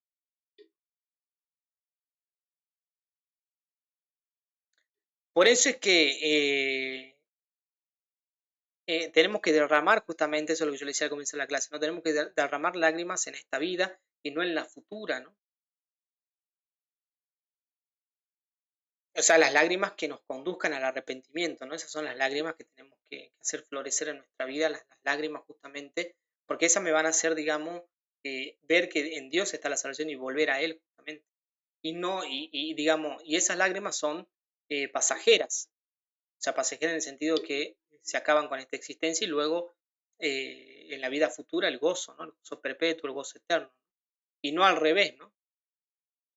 No queremos, o sea, las lágrimas de arrepentimiento, digo, no queremos, muchos no quieren derramar lágrimas de arrepentimiento y luego igual se conducen a la muerte y al final, y luego justamente le espera, digamos, la condena, ¿no? El sufrimiento, o sea, lo que no han querido, por eso ustedes van a ver, ¿no? O sea, no han querido derramar lágrimas de sufrimiento en la vida presente, pero sí luego lo van a hacer por toda la eternidad, ¿no? Por eso es que el pecado original ha desordenado todo, por eso es que con el pecado original todo ha quedado como subvertido, ha quedado como invertido, ¿sí? Producto de la ignorancia, obviamente todo instigado por el demonio y ha quedado todo, hemos quedado como una especie de ignorancia, ¿no? Entonces nosotros creemos que aquello es bueno cuando en realidad es lo contrario, ¿no? Nuestra mente, como está enseguecida por el pecado original, por la mancha, por la instigación del demonio, nuestra mente muchas veces, por eso la gracia viene a sanar todo eso, ¿no? Para que podamos otra vez encauzarnos correctamente en el camino, ¿no? Que ese camino justamente es Jesús, ¿no? Yo soy el camino, la verdad y la vida, ¿no?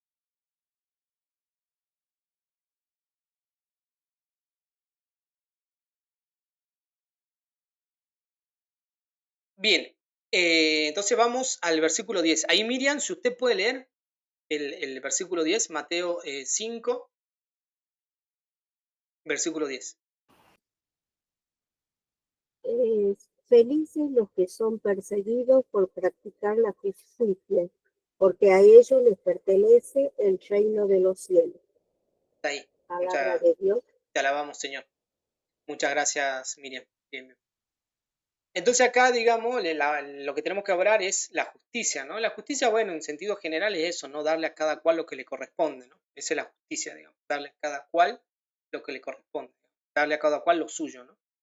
Y el premio de eso, digamos, de practicar la justicia, es justamente heredar el reino de los cielos, o pertenecer, como dice, ¿no? Pertenecer al reino de los cielos, que de algún modo ya lo vamos viviendo en la vida presente, ¿no? Porque a medida que vamos construyendo el reino de los cielos con nuestras obras de caridad en la vida presente, bueno, también vamos formando parte, ¿no? De ese reino, ¿no?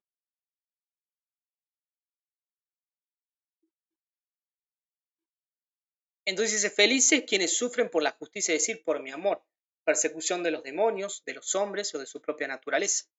Porque ahí, digamos, la justicia es darle a cada cual lo suyo. ¿Qué le corresponde al hombre? Que le prediquen la verdad.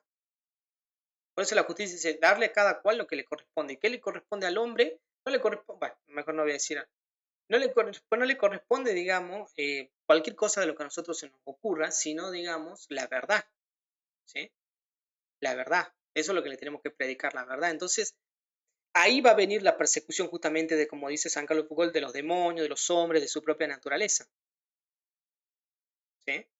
Porque, como hemos decir, nosotros nacemos, como nacemos con el pecado original, nacemos en una ignorancia. Y por eso es de su propia naturaleza, ¿sí? De los hombres muchas veces, como la verdad les incómoda, ¿sí? Porque cuando se les predica la verdad, como que se topan con la realidad de que eso que ellos pensaban que era la felicidad no es la felicidad. En ese objeto, en esa cosa, en ese bien sensible en el cual han puesto la felicidad, no es la felicidad. Y los demonios porque le estamos arrebatando almas del infierno, justamente por eso. Por eso nos van a perseguir cuando uno quiera practicar la justicia, que es enseñar la verdad, que es proclamar, predicar la verdad, ¿sí? En un sentido, digamos, universal, un sentido profundo, ¿sí? Y bueno, de algún modo, no, y también en cualquier obra de caridad, ¿no? Porque en cualquier obra de caridad uno manifiesta que Dios existe.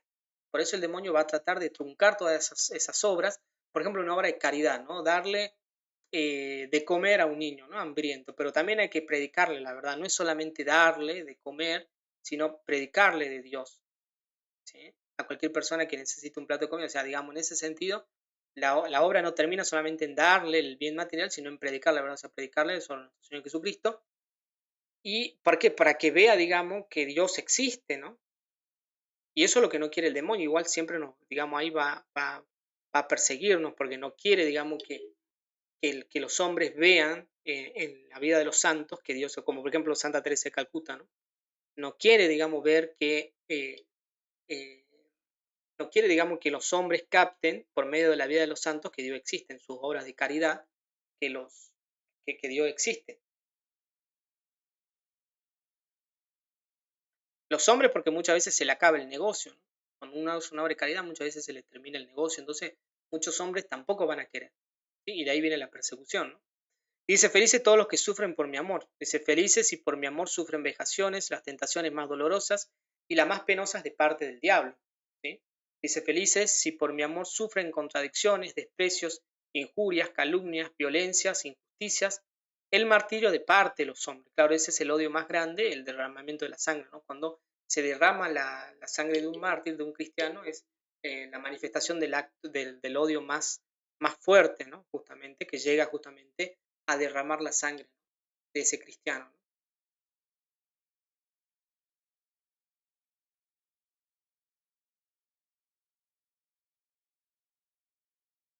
Y obviamente, porque Santo Tomás también hablaba, Santo Tomás de Aquino hablaba la cuestión, en esta parte que él habla un poquito del demonio, digamos, que el demonio siempre le va a hacer, digamos, porque de algún modo estamos, cuando uno predica la verdad, justamente, es una especie de exorcismo, dice Santo Tomás de Aquino, cuando uno predica, cuando uno enseña la verdad, y bueno, está haciendo como una obra exorcizadora, ¿no? Y por eso el demonio va a querer por todos los medios truncar esa obra, digamos, porque de algún modo, como dice Santo Tomás, cuando uno predica la verdad, está expulsando al demonio del alma de esa persona a la cual se le está predicando la verdad, ¿no? Y bueno, el demonio va a librar una dura batalla, ¿no? Y así por eso es que muchos santos han sido incomprendidos, han pasado muchas penurias, ¿sí? Y han sido muy incomprendidos en su vida terrena, ¿no? Porque el demonio desata todo el arsenal contra esas personas, ¿no? porque no quiere, digamos, que el bien, la verdad, la belleza triunfen, justamente. Porque todo eso me habla de Dios, justamente porque todas esas cosas se identifican con Dios. Dice, felices si por mi amor sufren la dificultad de someter en ellos mismos la carne al espíritu, al hombre carnal, sensual, humano, mundano, todo lo que en la naturaleza corrompida del ser humano conspira contra su unión perfecta de amor conmigo. Entonces, todos esos son estorbos. Cuando yo dejo desarrollar las pasiones desordenadas, o sea, cuando dejo que echen raíces, que crezcan mis pasiones desordenadas, mis afectos puramente mundanos, o sea, digamos que lo hago porque me hace bien o porque quiero quedar. Entonces son cosas mundanas, ¿sí? Eso pertenece justamente a la naturaleza del hombre viejo, como dirá San Pablo, ¿no? Al viejo Adán, ¿no? Pero nosotros hemos sido revestidos justamente en el nuevo hombre que es Cristo, ¿no? Y justamente tenemos que aspirar a esa unión. Todo esto es, como dice San Carlos, impedimento para que todo esto conspira para que podamos unirnos perfectamente a Dios, al amor de Dios, que es Dios mismo, justamente. Y es necesario, ¿no? Justamente, es necesario, digamos, pasar por todo esto, ¿no? Y seguir, digamos, hablando justamente con parresía. La parresía es una palabra en griego que está en el Nuevo Testamento y quiere decir, digamos, hablar con sinceridad, con franqueza, hablar con valentía, ¿no? Ese es el término que significa parresía, si alguna vez la escucharon.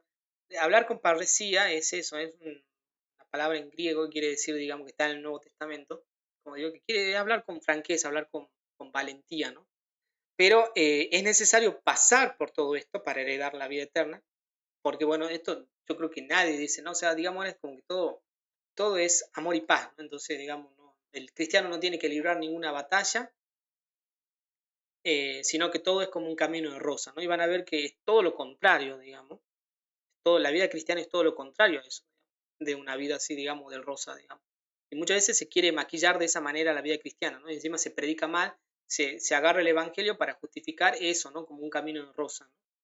O muchos omiten y no hablan, ¿no? O sea, puede ser también por omisión, tal vez no lo quieren dibujar, o sea, no quieren pintarlo así de manera tan sencilla, tan bonita, pero sí, digamos, omiten, ¿no? Omiten todo esto que los grandes santos han predicado, que es justamente la persecución.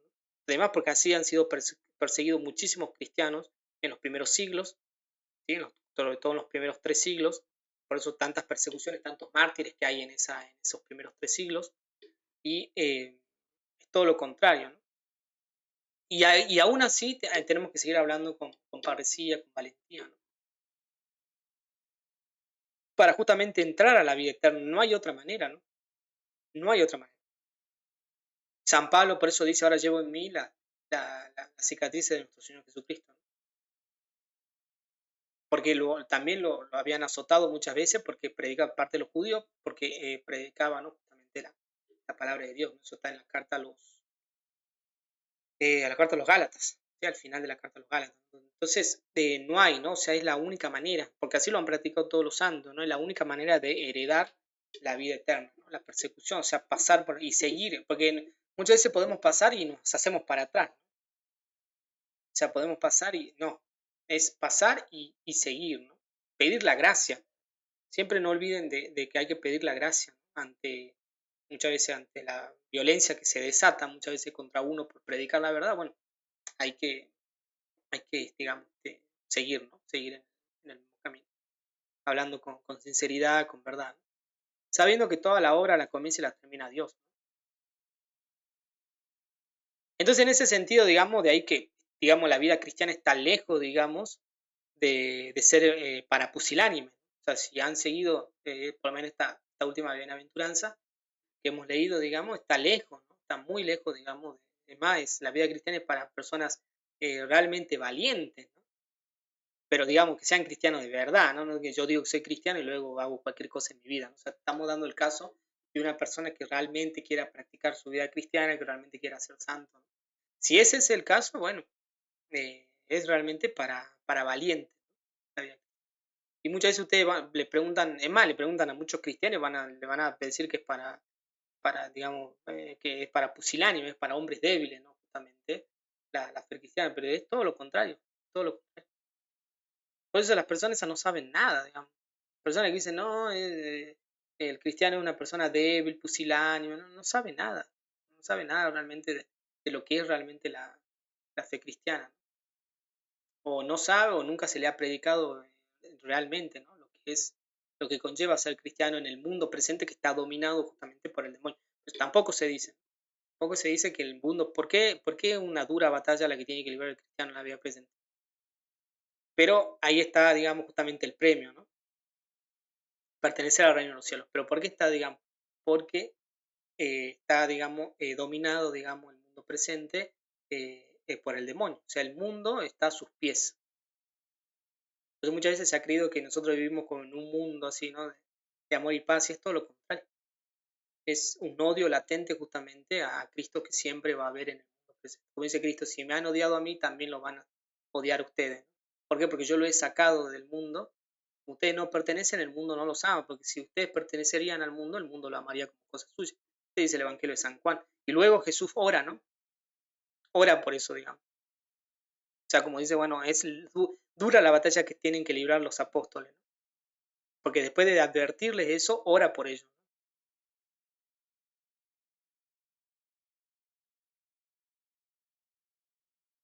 Bien, y continúa, dice, felices porque el sufrimiento es a partir del pecado original necesario al ser humano, para la adquisición de cualquier bien y sobre todo para adquirir, dice, el bien supremo, el amor de Dios. Felices porque el sufrimiento los hace semejantes a mí, el esposo de sus almas, a quienes todos están sometidos como vírgenes castas a un único esposo. A mí que he querido soportar la ley impuesta a Adán, la ley del trabajo y la del sufrimiento, que quise comer mi pan con el sudor de mi frente en los trabajos de mi adolescencia y que quise rescatar al mundo, dando mi vida en redención por él y derramando mi sangre sobre la cruz.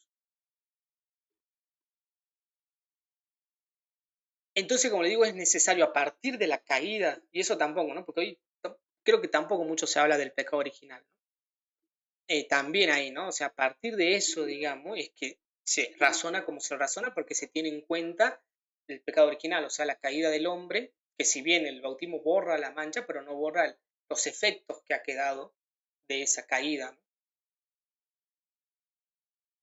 Es como una cicatriz, digamos, que ha quedado un poco abierta y cada vez que recibe algún estímulo se resiente la cicatriz, ¿entiendes? Son ejemplos análogos, no son los mejores ejemplos los que doy, pero porque son análogos, ¿no? En algo se parece, en algo no a la realidad que queremos explicar, ¿no? Que es una realidad justamente que nos trasciende, que es espiritual. Pero bueno, son maneras que podamos ir entendiendo, ¿no? Y van a ver que en la vida de Cristo no hay ningún tiempo de pérdida, ¿no? Eso también nos está enseñando ahí, ¿no? Dice, ya de mi adolescencia quise, digamos, con los trabajos, ¿no? Entonces, digamos, el cristiano no tiene que perder tiempo, ni por más, digamos, no tenemos momento en el, digamos, que tengamos que perder, tenemos que ganar tiempo haciendo obras de caridad, obras que me acerquen, sea la edad que tengamos, sea el momento de nuestra vida que sea, siempre tenemos que tender justamente a realizar obras de caridad, porque ningún instante en la vida justamente porque ningún instante de la vida de Cristo ha sido perdida, ha sido todo ganado para nuestra salvación, todo el instante de la vida de Cristo. No hay ni un solo instante en la vida de Cristo que haya sido desperdiciado, digamos. Como digo, es más, ha sido ganado para nuestra salvación, o por nuestra salvación, entregado a Dios, digamos. Por eso que toda la vida de Jesucristo nos redime, no solamente el acto en la cruz, sino toda la vida de Jesucristo es un acto redentor en favor de la humanidad, ¿no?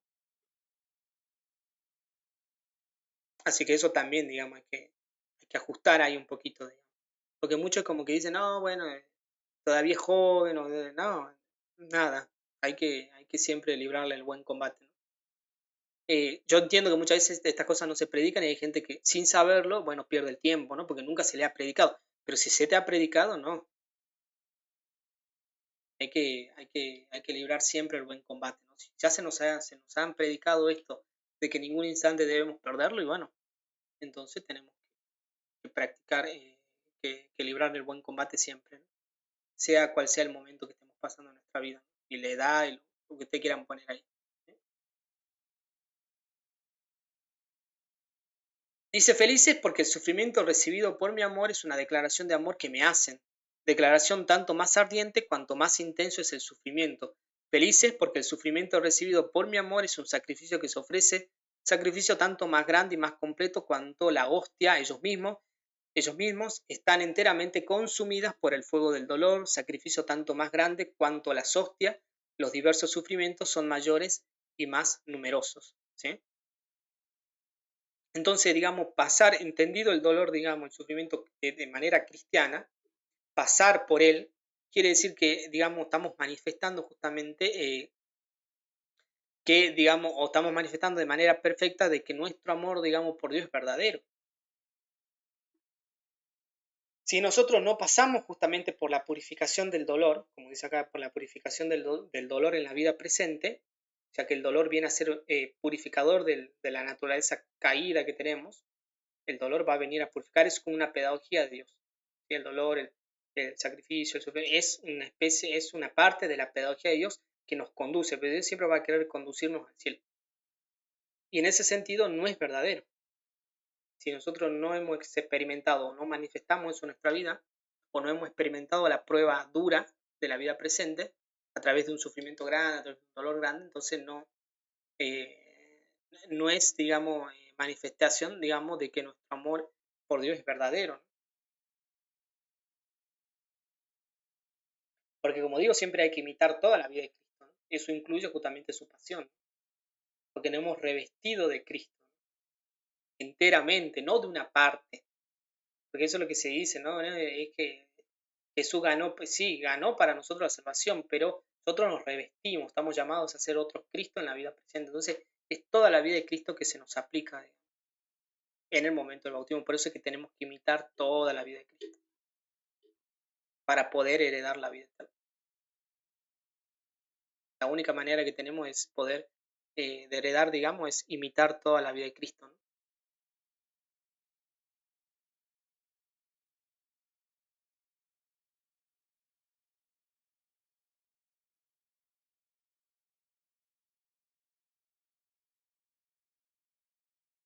Entonces, digamos, el verdadero amor es eso, ¿no? Es el amor que pasa justamente por la prueba, no es, digamos, el verdadero, porque muchos confunden, ¿no? Bueno, es que mi amor por Cristo es tan grande, entonces yo hago muchas cosas, ¿no? O se busca ser, digamos, como reconocido, aplaudido, o entonces, o ellos creen que la manifiesta, digamos, muchas personas creen que manifiestan que su amor, digamos, es verdadero por Dios cuando se pueden hacer muchas cosas, ¿eh? En la vida de la iglesia, en la vida parroquial, o cuando, digamos, cuando lo aplauden, o sea, confunden totalmente, ¿no? O sea, la verdad que confunden, cuando uno se acerca a la vida de los santos, confunden totalmente las cosas. Hay muchos cristianos que confunden totalmente las cosas.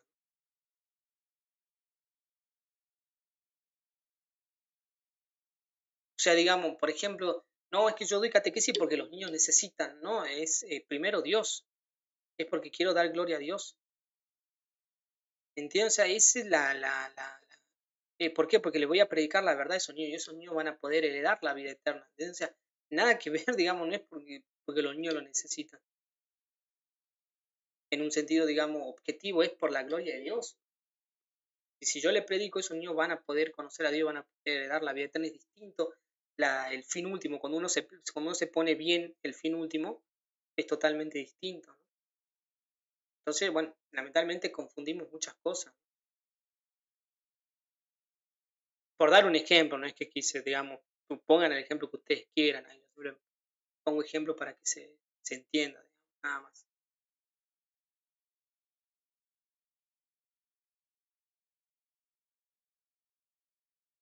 Dice, felices porque el sufrimiento es el arma con la cual hasta el final de la vida es necesario combatir los apegos a la creo. Claro, ese desorden va a quedar hasta el final de nuestra vida, ¿no? O sea, tenemos que, digamos, el sufrimiento va a ser purificador en el sentido muchas veces de por medio del sufrimiento nos vamos a mantener alejados de esos bienes sensibles. Muchas veces al tener salud empezamos a querer idolatrar algún bien sensible, ¿no? O sea, digamos, queremos tender a ese bien sensible por sí solo cuando tenemos muchas veces salud, por ejemplo, ¿no? En cambio, por ahí cuando pasamos por enfermedades, bueno, eso hace, digamos, que de algún modo, digamos, se nos vaya un poco el apego a lo creado, porque de algún modo, digamos, de modo universal, digamos, cuando uno enferma gravemente, y bueno, se da cuenta de lo frágil que somos, ¿no? O sea, de que somos nada, digamos. Y todas las cosas que existen son nada, digamos, porque cuando uno pasa por una enfermedad grave, bueno, está, digamos, la, el- la vida, digamos, se está yendo, ¿no? Justamente.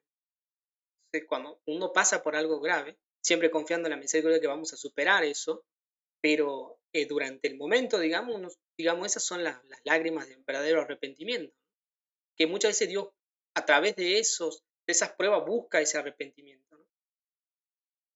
Entonces es necesario, ¿no? Justamente con el sufrimiento combatir, digamos, librar la batalla a todo apego a lo creado.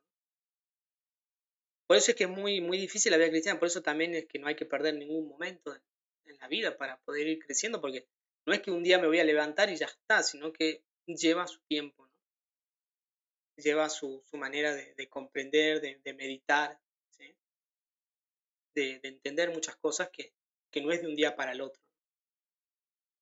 Dice apegos que tratan sin cesar como rivales del esposo, o sea, de Cristo, de entrar en el corazón del esposo, o sea, de nosotros. Y ese corazón de la esposa será tanto más puro, más únicamente reservado al único esposo, cuanto más encarnizada sea la guerra que le hace a sus rivales. O sea, librar el buen combate por la fe es manifestación de que queremos solamente agradar a Dios, y eso Dios lo ve. Y por eso nuestro premio en el cielo va a ser más grande. O sea, el solo hecho de querer librar duramente la batalla en contra de lo que se opone a Dios, que pueden ser los bienes sensibles, nuestras pasiones desordenadas. Cuando uno lucha contra eso, bueno, hay manifestación y Dios ve eso, ¿no? Y Dios va a premiar también eso, ¿no? Por eso es felices, ¿no? Feliz quiere decir el premio también. O sea, toda felicidad tiene su premio.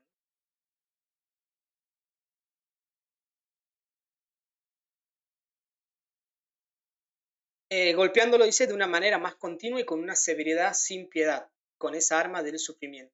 Felices, dice, los que sufren en esta tierra por mi amor, porque yo voy a recompensar a mis soldados en la medida de los trabajos que llevaron a cabo, de las fatigas soportadas, de las heridas recibidas, de los sufrimientos soportados por mí. Les daré la gloria en el reino de los cielos. Entonces, todo eso, ¿no? O sea, todo esfuerzo que uno hace hay que, digamos, siempre entregárselo a Dios, ¿no? La fatiga de cada día, por eso de la fatiga soportada, de las heridas, de los sufrimientos, de los rechazos, muchas veces que uno recibe cuando uno quiere hacer una obra de bien, una obra de caridad, bueno, muchas veces vamos a experimentar ese rechazo, pero sabemos que si lo entregamos a Dios, y bueno, vamos a recibir en la vida futura la gloria del reino de los cielos, porque todo lo hacemos por amor a Cristo. O sea, es el modo correcto de entender la caridad, la fe cristiana, ¿no? Todo lo hacemos por amor a Cristo. Bien, vamos a los últimos dos versículos, ¿sí?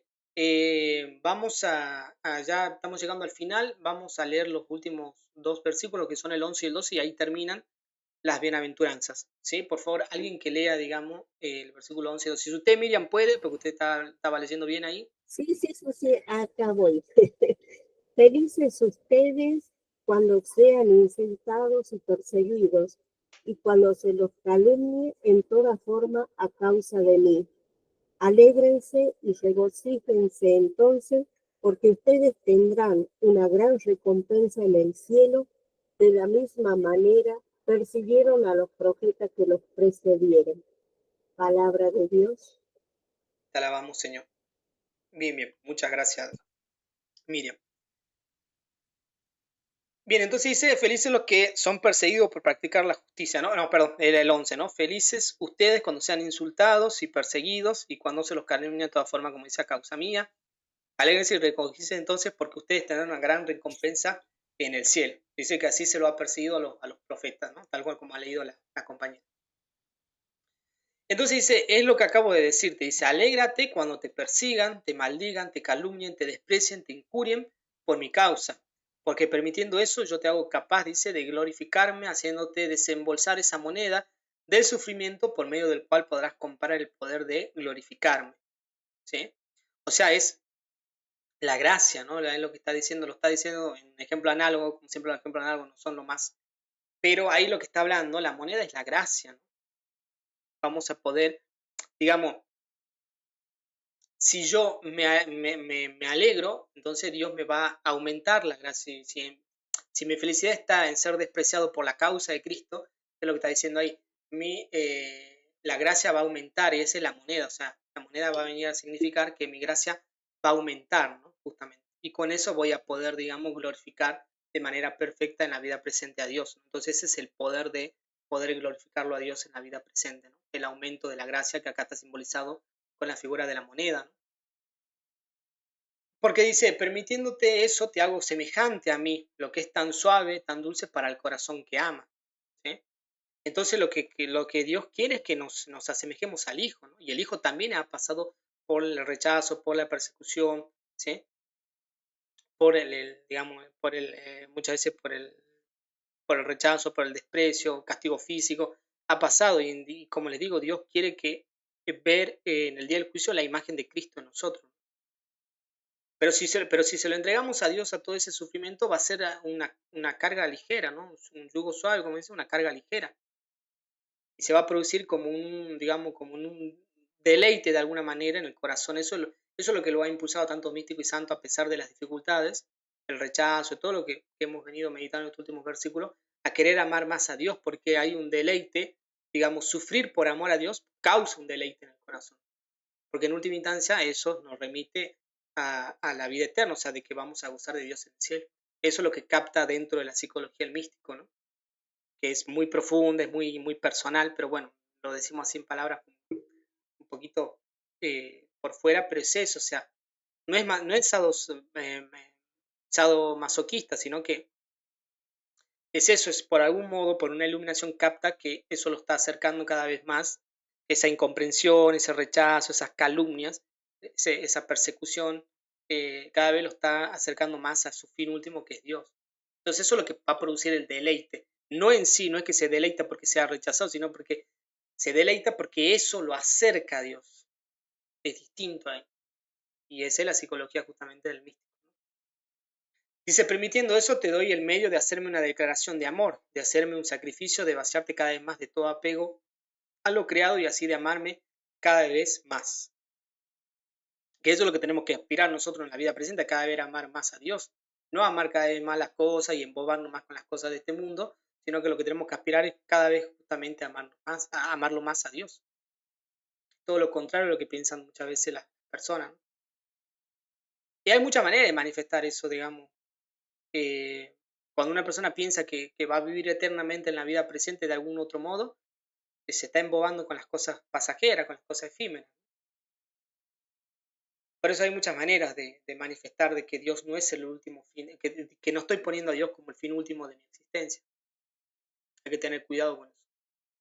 Dice, es así como persiguieron profetas y a todos mis servidores que estaban antes de ti. ¿Entiendes? O sea, ahí Jesús le dice a San Carlos de Foucault, ¿no? En el siglo XX, ¿no? Le dice, así lo persiguieron a todos los profetas y a todos mis servidores que estaban antes de ti, y sobre todo a mí mismo, tu amado y tu esposo, dice, quien debes desear compartir la suerte en la medida con que me amas. ¿Sí? O sea, la medida que Dios nos ha dado también a cada uno. Digamos, a algunos les pide más, a otros les pide menos. Entonces esa medida la conoce Cristo y esa es la medida que nosotros tenemos que descubrir en la oración, ¿no? ¿Cuál es la medida que Dios ha pensado para nosotros? ¿Cuál es el camino exacto que Dios ha pensado para nosotros? Porque ahí también está nuestro sufrimiento y nuestro gozo, ¿no? La proporción del sufrimiento va a ser la proporción también del gozo en el cielo, ¿no? El que ha sufrido mucho por la causa de Cristo, bueno, su premio en el cielo será más grande. Eso es lo que está diciendo también nuestro Señor Jesucristo acá en las bienaventuranzas, ¿no?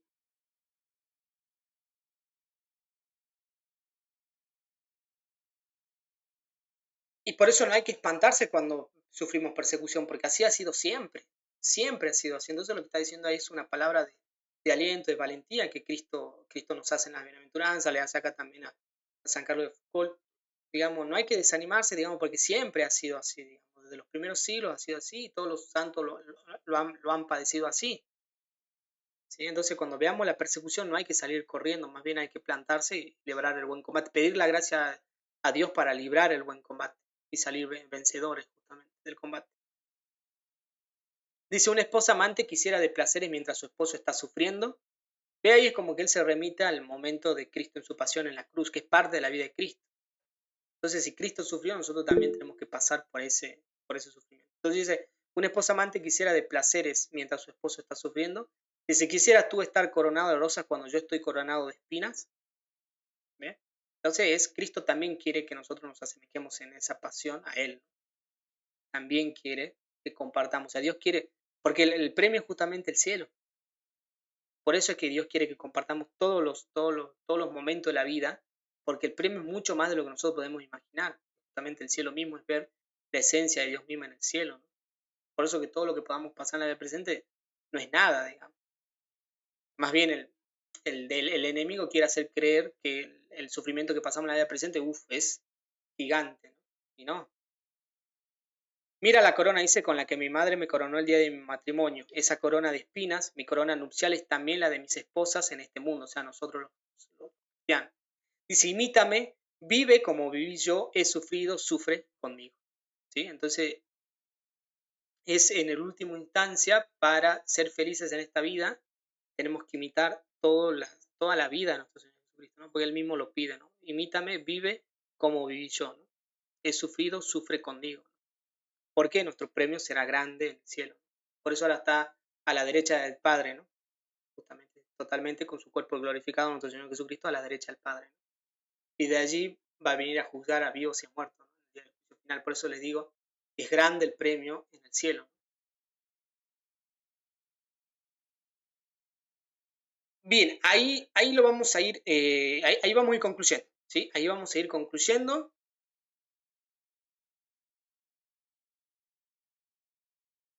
Ahí vamos a ir concluyendo.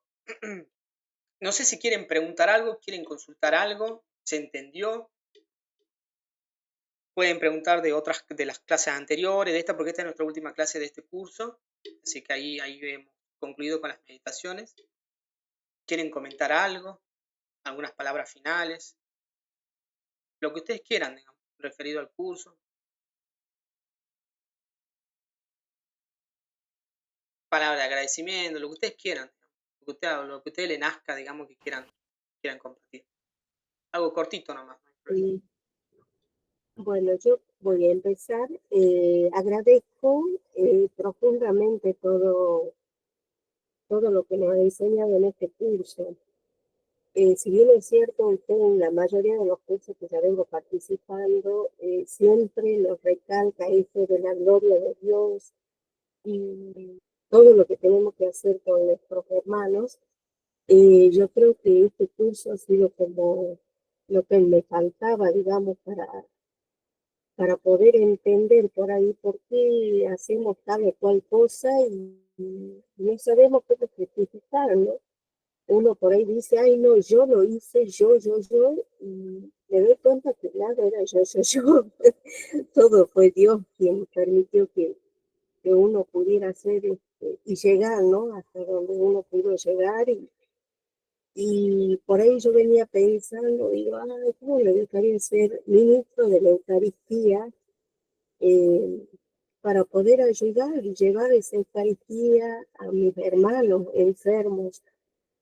Y lo logré, no sé cómo, de un día para el otro, el sacerdote de mi iglesia me pidió que fuera ministro de la Eucaristía, fue instituida en misa como ministro, así que hoy, escuchando todo lo que habló profesor, le agradezco inmensamente. Ahí está, muchas gracias, Miriam, muchas gracias. Sí, tal cual. Siempre es muy bueno lo que usted dice. Sí, lo único que sí siempre tenemos que tener en cuenta es eso, ¿no? Digamos, cuando lo que nosotros, el bien que nosotros podemos hacer está causado por Dios, ¿no? O sea, es Dios el que causa todo el bien que nosotros vemos en las criaturas, que vemos cuando nosotros realizamos actos buenos, es porque está causado por Dios, ¿no? O sea, Dios es el que con su gracia causa, digamos, que nosotros podamos hacer el bien, ¿no? Entonces es Dios, como siempre digo, el que comienza y el que termina la obra, porque es Dios el que permite que nosotros podamos, y la gracia de Dios la que permite que nosotros podamos hacer obras buenas. Así que siempre la gloria es para Él, ¿no? Nosotros solamente, como dice Pedro, somos servidores, ¿no? Como dice Pedro en Hechos de los Apóstoles, nosotros solamente decimos lo que hemos visto y oído, no podemos callar lo que hemos visto y oído y simplemente somos servidores de nuestro Señor Jesucristo, ¿no? Porque saben que todo el bien procede de Él, ¿no? Así que eso, buenísimo. Muchas gracias, Miriam, muchas gracias. Gracias a usted, profesor. Bien, ¿alguien más? Sí, cortito, si no, paso a la... Sí, Muy cortito, sí, profe. Simplemente también agradecer muchísimo, si bien fue un curso corto, pero se pudo desglosar, digamos, cada bienaventuranza yo digo que es re difícil poder ponerlo en práctica porque yo me vi reflejada en cada una que me cuestan todas. Pero veía, por ejemplo, me gustó cuando decía el dolor es la pedagogía de Dios y apenas nos llega un dolor, un inconveniente, saltamos como no queremos, no queremos. Y qué lindo porque como decía Jesús, me ves coronado de espinas y quieres llenarte de flores. Qué lindo porque realmente tenemos que tener esa humildad también, no querer estar ahí por ahí aparentando. Yo, por ejemplo, no voy a ninguna parroquia, no tengo ningún grupo, nada, pero también veía que en la casa yo siempre estoy, no sé, diciendo a los niños, esto no, y no veo el resultado enseguida. Por ahí usted decía, hay que seguir insistiendo, decirlo. Es difícil, pero bueno, yo creo que ayudó muchísimo a refrescar cosas que por ahí uno cree que ya está y no, hay que seguir cada día, un día a la vez, como dicen, ¿no? Muchas gracias, profe, porque siempre clarito, ya le dije una vez, los ejemplos a mí, como yo no tengo grandes estudios, nada, a mí los ejemplos me calan, a mí me enseña mucho eso. Muchísimas gracias. Bien, bien, buenísimo. Eso me gusta porque para que todos podamos entender, así que los ejemplos ayudan a eso, para que todos podamos disfrutar del curso, así que buenísimo, gloria a Dios. Y luego sí, ¿no? La oración, ¿no? La oración, siempre cuando notemos alguna dificultad, algo que nos está costando de la vida cristiana, hay que entregarlo en oración. Hay que perseverar en la oración todo lo alcanza, como dice nuestro Señor Jesucristo, pero hay que pedir con fe, así que nunca hay que dejar la oración, digamos. Nunca, digamos, y hay que entregar todo en oración, sobre todas las cosas que nos están costando, ¿no? Porque detrás de eso hay algo espiritual. Justamente por eso es que Dios puede destrabar eso, porque detrás de todo eso que nos cuesta de la vida cristiana es algo, o sea, es un combate espiritual, es una batalla espiritual, ya sea contra nosotros mismos, nuestras pasiones desordenadas, o contra el demonio que tal vez nos está instigando, ¿no? Así que ahí la oración hay que fortificar. Muchas gracias, Mirta, muchas gracias. Bien, si nada más tienen, les voy a compartir, así vamos terminando, así no les robo más tiempo, vamos a compartir un ratito, les voy a hacer la invitación al curso que comienza el otro viernes sobre San Agustín. Son 5 minutitos nomás y ya los dejo tranquilos. Bueno, como les dije, ya les voy a compartir, digamos, las clases. Mañana voy a compartir la 2 y el otro viernes la 3 y ya próximamente las 4, que son las 4 clases, las voy a compartir en el grupo, así que quédense en el grupo porque porque comparto las clases, voy a seguir compartiendo también otras invitaciones y otros contenidos también ahí, así que si les interesa se quedan ahí en el grupo, ¿sí? Bien, entonces el otro viernes comenzamos este curso que es sobre el pensamiento agustinado, es la vida y la obra de San Agustín, ¿sí? Entonces, como dice la fundamentación, dice, acercarse hoy a la doctrina de San Agustín es señal clara de querer buscar en su magisterio una síntesis entre humanismo y cristianismo, siendo él su máximo representante, ¿sí? Dice, ya que sus reflexiones siempre destilaron fuerza y grandeza de espíritu. Entonces, como siempre digo, ¿por qué es especial estudiarlo a San Agustín? Dentro de tantos santos, de tantos doctores, ¿por qué San Agustín? Porque es difícil, una de las señas características de él es que es difícil encontrar una persona que sea tan inteligente, y eso no lo puede negar nadie, eso ustedes lo pueden buscar en cualquier lado, hasta pensadores modernos que son ateos que reconocen la inteligencia que tenía San Agustín a pesar de que son ateos, y que San Agustín obviamente era cristiano, pero es difícil conciliar justamente porque su vida estaba al servicio de Dios. Entonces, por eso es que se va a manifestar en San Agustín tanto, digamos, la humildad como su inteligencia. Y no se ha visto disminuir, eso es lo interesante de él, digamos, porque a mayor inteligencia, mayor humildad, porque estaba todo revestido de la gracia de Dios. Por eso es que él es el doctor de la gracia. Él es el que mejor ha entendido la doctrina de la gracia. En toda la historia de la iglesia, el que mejor la ha entendido ha sido San Agustín. Por eso todos los doctores tienen epítetos, o sea, todos los doctores tienen apodos. Por ejemplo, Santo Tomás de Aquino, el doctor angélico. San Agustín le pusieron de apodo el doctor de la gracia, porque es el que mejor la ha entendido. Entonces, por eso es que él no tiene ningún problema entre la libertad y la gracia, porque a mayor gracia, mayor libertad, a mayor digamos, humildad, mayor inteligencia. O sea, es el premio. Digamos, la inteligencia que él ha tenido es premio a su humildad, la inteligencia con la que Dios lo ha dotado, su iluminación particular que tenía para digamos, recorrer vastos campos, digamos, de la teología, de la espiritualidad, ha sido porque ha sido humilde.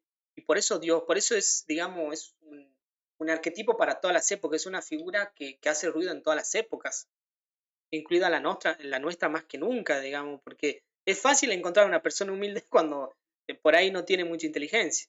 Y también es fácil encontrar una persona que tiene mucha inteligencia, pero ser humildad. Déjame encontrar que las dos cosas, que dos virtudes se consiguen muy pocos, por no decir casi nadie en la historia, digamos, de la humanidad, muy pocos. Uno de esos pocos es San Agustín, ¿no?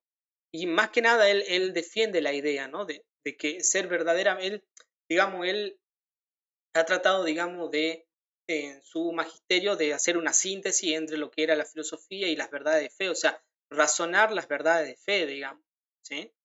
Y de ahí nació su teología, digamos, por eso es que él defiende mejor que nadie la cuestión, ¿no? Ser una persona profundamente cristiana es sinónimo de ser una persona profundamente humana, ¿no? En ese sentido, ¿sí? Entonces, es querer, digamos, querer aprender de él, es querer, digamos, adentrarse, digamos, digamos en una figura, digamos, profundamente espiritual, ¿no? O sea, un ser profundamente espiritual. O sea, la espiritualidad, por más que él hablaba de cualquier, digamos, de cualquier cuestión referida a la teología, a la filosofía, su espiritualidad está manifestada en toda su obra. Eso también es difícil de encontrar. Es muy difícil. Por eso es que hoy en día la teología se hizo muy abstracta, es como algo bueno, como algo que yo expongo y ya está. En cambio, la vida de San Agustín es, digamos, su teología es parte de su vida misma, como cristiano, como de vida espiritual, ¿entienden? Eso se ha perdido a medida que han ido pasando los siglos. Por eso es que, como dice, ¿no? El doctor de Hipona viene siendo para nosotros, hombre del siglo XXI, aquel hombre eterno, dotado de asombrosa simpatía y calidad humana para todos aquellos que beben de su sabiduría. Claro, porque, digamos, es, digamos, un ser, digamos, una persona totalmente distinta, es un hombre totalmente distinto a lo que nosotros entendemos hoy, digamos, como una persona, digamos, como un intelectual, digamos, es todo lo contrario, porque, digamos, hoy nosotros estamos en la época de simplemente ser intelectuales, ¿no? En cambio, San Agustín concilió su vida personal, su vida espiritual con lo intelectual, o sea, lo intelectual no quedaba fuera, sus razonamientos filosóficos no quedaba fuera, ¿sí? Por eso es el hombre eterno, ¿sí? Al que tenemos que aspirar todos. Por eso es que su magisterio ha pervivido a lo largo de los siglos, ha sido probado a lo largo de los siglos, por eso es que es un doctor justamente que puede enseñarnos cuestiones de fe para los cristianos de todas las épocas, más allá de su conversión, que también la vamos a ver, obviamente, que es maravillosa, obviamente, cuando él se convierte, que está narrado mayormente en el libro de las confesiones, pero San Agustín tiene mucho más que el libro de las confesiones, mucho más. Por eso dice con su inteligencia que ha sido don de Dios justamente, y eso lo tenía muy claro, y es difícil encontrar a alguien así hoy, ¿no? Ha iluminado amplios campos del saber religioso. Por eso se buscará que nuestro método de estudio sea transversal a toda su obra. Entonces, si bien obviamente no vamos a abarcar toda la doctrina de San Agustín, pero sí vamos a ir tocando puntos como transversales que nos ayuden a ir uniendo todos los principios básicos doctrinales de él, ¿sí? De manera yo lo voy a ir relacionando, de manera que cuando vamos desarrollando los conceptos podamos, digamos, ver casi todo su pensamiento sin haber estudiado todo su pensamiento. ¿Sí? Entonces nuestra meta, la meta del curso, como dice, va a ser alcanzar que nuestras almas puedan sentirse identificadas con el mismo anhelo que tenía San Agustín, ese anhelo incorruptible de conocer a Dios, ¿no? Que también manifestó su santo en su obra Las Confesiones. Entonces lo que el fin del curso es poder, digamos, despertar o seguir alimentando ese deseo de siempre conocerlo a Dios. Si ya lo tenemos, seguir alimentándolo, y si no lo tenemos, despertar, digamos, ese deseo, digamos, porque San Agustín no es que lo conoció, no es que se convirtió y ya está, sino que durante toda su vida, por eso es patrono de los que lo buscan a Dios, dice, ¿no? San Agustín, porque San Agustín lo buscó, a pesar de que él era inmensamente inteligente, lo buscó durante toda su vida a Dios. No es que lo buscó en un momento de su vida y ya está, sino que lo buscó toda su vida. Entonces, ese anhelo incorruptible de conocer a Dios es nuestro fin, ¿no? Y eso, bebiendo de la espiritualidad que está presentada en este curso, vamos a tratar de que con la gracia de Dios sigamos alimentando, así que la tenemos, que la sigamos alimentando, y si no, despertar, ¿no? Justamente ese deseo, ¿no? Bien, y digamos, las unidades son 6, ¿sí? Son 6 unidades, el curso dura 4 o 5 meses, y la unidad 1 es la vida y obra de San Agustín. Ahí vamos a tratar, digamos, de recurrir a su biógrafo más cercano a su época, que era Posidio, era un discípulo de él que escribió la primera biografía, Vamos a ir, digamos, a su texto, porque, bueno, la idea también es que podamos tener contacto con obras de la época de San Agustín, ¿sí? Ustedes puedan tener contacto con las obras, y sobre todo el biógrafo más cercano que él ha tenido. Y después lo vamos a complementar seguramente mis comentarios con otras biografías más modernas, pero el cuerpo del texto es, digamos, la que escribió San Posidio. Él escribió una biografía sobre San Agustín, era su discípulo, lo conoció en vida. Por eso es que me interesa que veamos, porque es un testimonio de primera mano, de alguien que lo conoció en persona, ¿no? Luego la interioridad es la segunda unidad, ¿no? Justamente cómo es la doctrina de la iluminación, ¿no? Entonces ahí cómo juega el papel de la gracia en nuestro camino de conocer a Dios, de amar a Dios, ¿no? Luego, bueno, la unidad 3 es la más filosófica, que es la metafísica y la gnoseología, o sea, la teoría del conocimiento, cómo se conoce, ¿sí? El tiempo y la eternidad, eso vamos a ver porque ese es un hallazgo que él hizo muy anticipado a su tiempo, algo que la ciencia moderna ha demostrado que el tiempo y la que el tiempo que el tiempo y el espacio no han existido siempre. Eso lo ha demostrado la ciencia hoy, pero San Agustín ya tenía una explicación filosófica por la cual él decía que el tiempo y el espacio nunca que no siempre habían existido, que tuvieron un comienzo, ¿sí? Luego ya a partir de la 4 y la 5 ya no entramos bien en la, digamos, la reflexión, digamos, de la fe, la espiritualidad, la teología, digamos, que es cómo el hombre se puede ascender a Dios, ¿no? A través, digamos, de la interioridad propia del hombre también, ¿no? Cómo el hombre a través de su interioridad puede ir haciendo un camino de ascensión a Dios, ¿no? Aunque siempre va a necesitar la gracia y va a necesitar la revelación, pero se puede ir, ¿no? Justamente. Por eso dice, si ven en pantalla, dice el camino del amor, ¿no? En la unidad 4 vamos a hablar del concepto ese del camino del amor, ¿sí? Es como un camino posible de conocer a Dios. Y luego, bueno, principios de interpretación teológica y principios de interpretaciones bíblicas, o sea, cuál era la exégesis que él practicaba, ¿no? Cuáles los consejos que él nos da hoy en día para poder hacer una exégesis espiritual de la Sagrada Escritura, ¿no? Y no justamente para que no quede en algo intelectual, en algo abstracto, ¿no? Pero que sí tenga respeto por el texto, ¿no? O sea, que no le hagamos decir al texto cualquier cosa tampoco, ¿entienden? Entonces, él tiene sus principios bíblicos de exégesis bíblica, ¿sí? Luego vamos a dividir ya las últimas dos unidades, las 5 y las 6, en dogmática, tanto la dogmática general como la especial. Entonces ahí vamos a tocar temas que en los que él ha sido un maestro consumado, o sea, la cuestión de la Trinidad, el misterio de la creación, el misterio del pecado original, la caída y la redención, ¿no?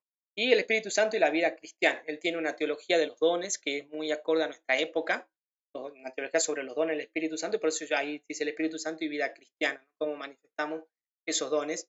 Y luego cómo el hombre viene a ser imagen también de la Trinidad, ¿no? Cómo el hombre puede llegar a manifestar, digamos, la Trinidad, ¿no? El hombre ha sido hecho y semejanza no solo de Dios, sino de la Trinidad. Él ahí digamos, profundiza eso del Génesis, ¿no? Pero él lo toma ya en el misterio trinitario, ¿no? Y el pecado original y cómo ha afectado, ¿no? Justamente el pecado original, digamos, la creación de Dios. Porque él tiene la teología de la gracia y tiene que ver mucho con el pecado original. Y luego de la dogmática especial va a ser un poquito el fin de los tiempos, o sea, lo que él entendía de la venida de Cristo propiamente, no es que vamos a ver todas las realidades últimas, simplemente cómo él interpretaba la segunda venida de Cristo. Por eso dice fin de los tiempos como venida de Cristo. O sea, cómo él interpretaba la venida de Cristo al final de los tiempos. Y su relación con la ciudad de Dios, que es otra obra que él tiene, entonces ahí lo vamos a relacionar. El concepto que él tenía en otras obras con la venida de Cristo con la que él plasmó en la ciudad de Dios. Y luego el problema del mal. ¿Por qué el problema del mal? Porque, digamos, no solamente quedarnos con el concepto de por qué existe el mal, sino de poder descubrir por qué, si el bien me trae felicidad, como hemos visto en el curso de las bienaventuranzas, ¿por qué el hombre elige el mal? ¿Entienden? ¿Por qué el hombre elige el mal? Si el mal me trae desgracia, ¿por qué en la psicología del hombre? Entonces el problema del mal es un problema. No es simplemente que es falta de bien debido, o sea, de un bien que debería estar y no está, y por eso se produce el mal en la creación, sino que también tiene que ver una cuestión volitiva del hombre. ¿Por qué el hombre elige? Entonces San Agustín tiene una respuesta ante esa cuestión, digamos, que le ha, digamos, hecho a la cabeza a muchos filósofos, muchos teólogos a lo largo de la historia, de por qué el hombre elige el mal, ¿no? Si el mal trae desgracia y el bien trae felicidad, ¿por qué el hombre elige el mal? ¿Entienden? Así, bueno, y luego finalmente el don de la perseverancia, que es algo clave en él, dentro de su doctrina de la predestinación. No la vamos a ver la doctrina de la predestinación, pero sí el don de la perseverancia, y por qué es tan importante, porque él defiende que necesitamos sí o sí como una gracia especial y merecida, obtener el don de la perseverancia para poder perseverar y salvarnos, ¿no? Justamente. Así que bueno, ahí está bastante, digamos, condensado, digamos, vamos obviamente no vamos a ver todo, pero digamos son puntos puntos fundamentales de su pensamiento. Todo de lo que está acá en el temario, yo les he compartido en los grupos, ustedes después lo pueden leer tranquilo de vuelta a los contenidos, al temario, pero está bien incisivo y son puntos vertebrales fundamentales del pensamiento, digamos, de San Agustín. O sea, está bien condensado para hacerse una idea de lo que era el pensamiento de la espiritualidad y la teología de San Agustín. ¿Sí? Bien, entonces ahí, ¿sí? Ahí lo vamos a ir dejando, ¿sí? Bien, las personas que quieran me pueden escribir en privado, digamos, luego ahí les paso toda la información respecto del costo del curso y todas esas cosas. Pueden hacerlo ahora, lo pueden hacer mañana, como ustedes quieran, ¿sí? Sobre todo la gente que es de México, que es más temprano. Si lo quieren hacer ahora o lo quieren hacer después, mañana, no hay problema. Si lo quieren hacer ahora, les paso ahora la información.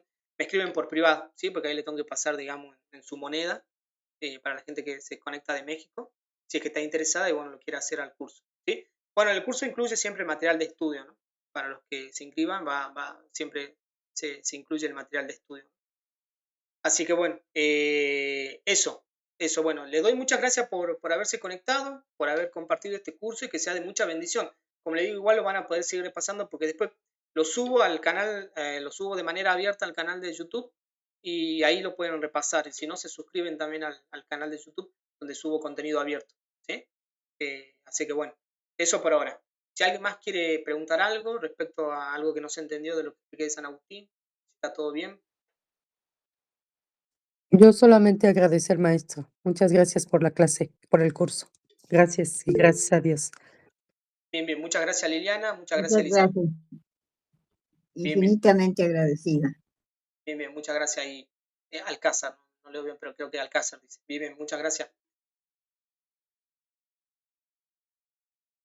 Bien, bien. Buenísimo, entonces. Entonces ahí lo vamos dejando, ¿sí?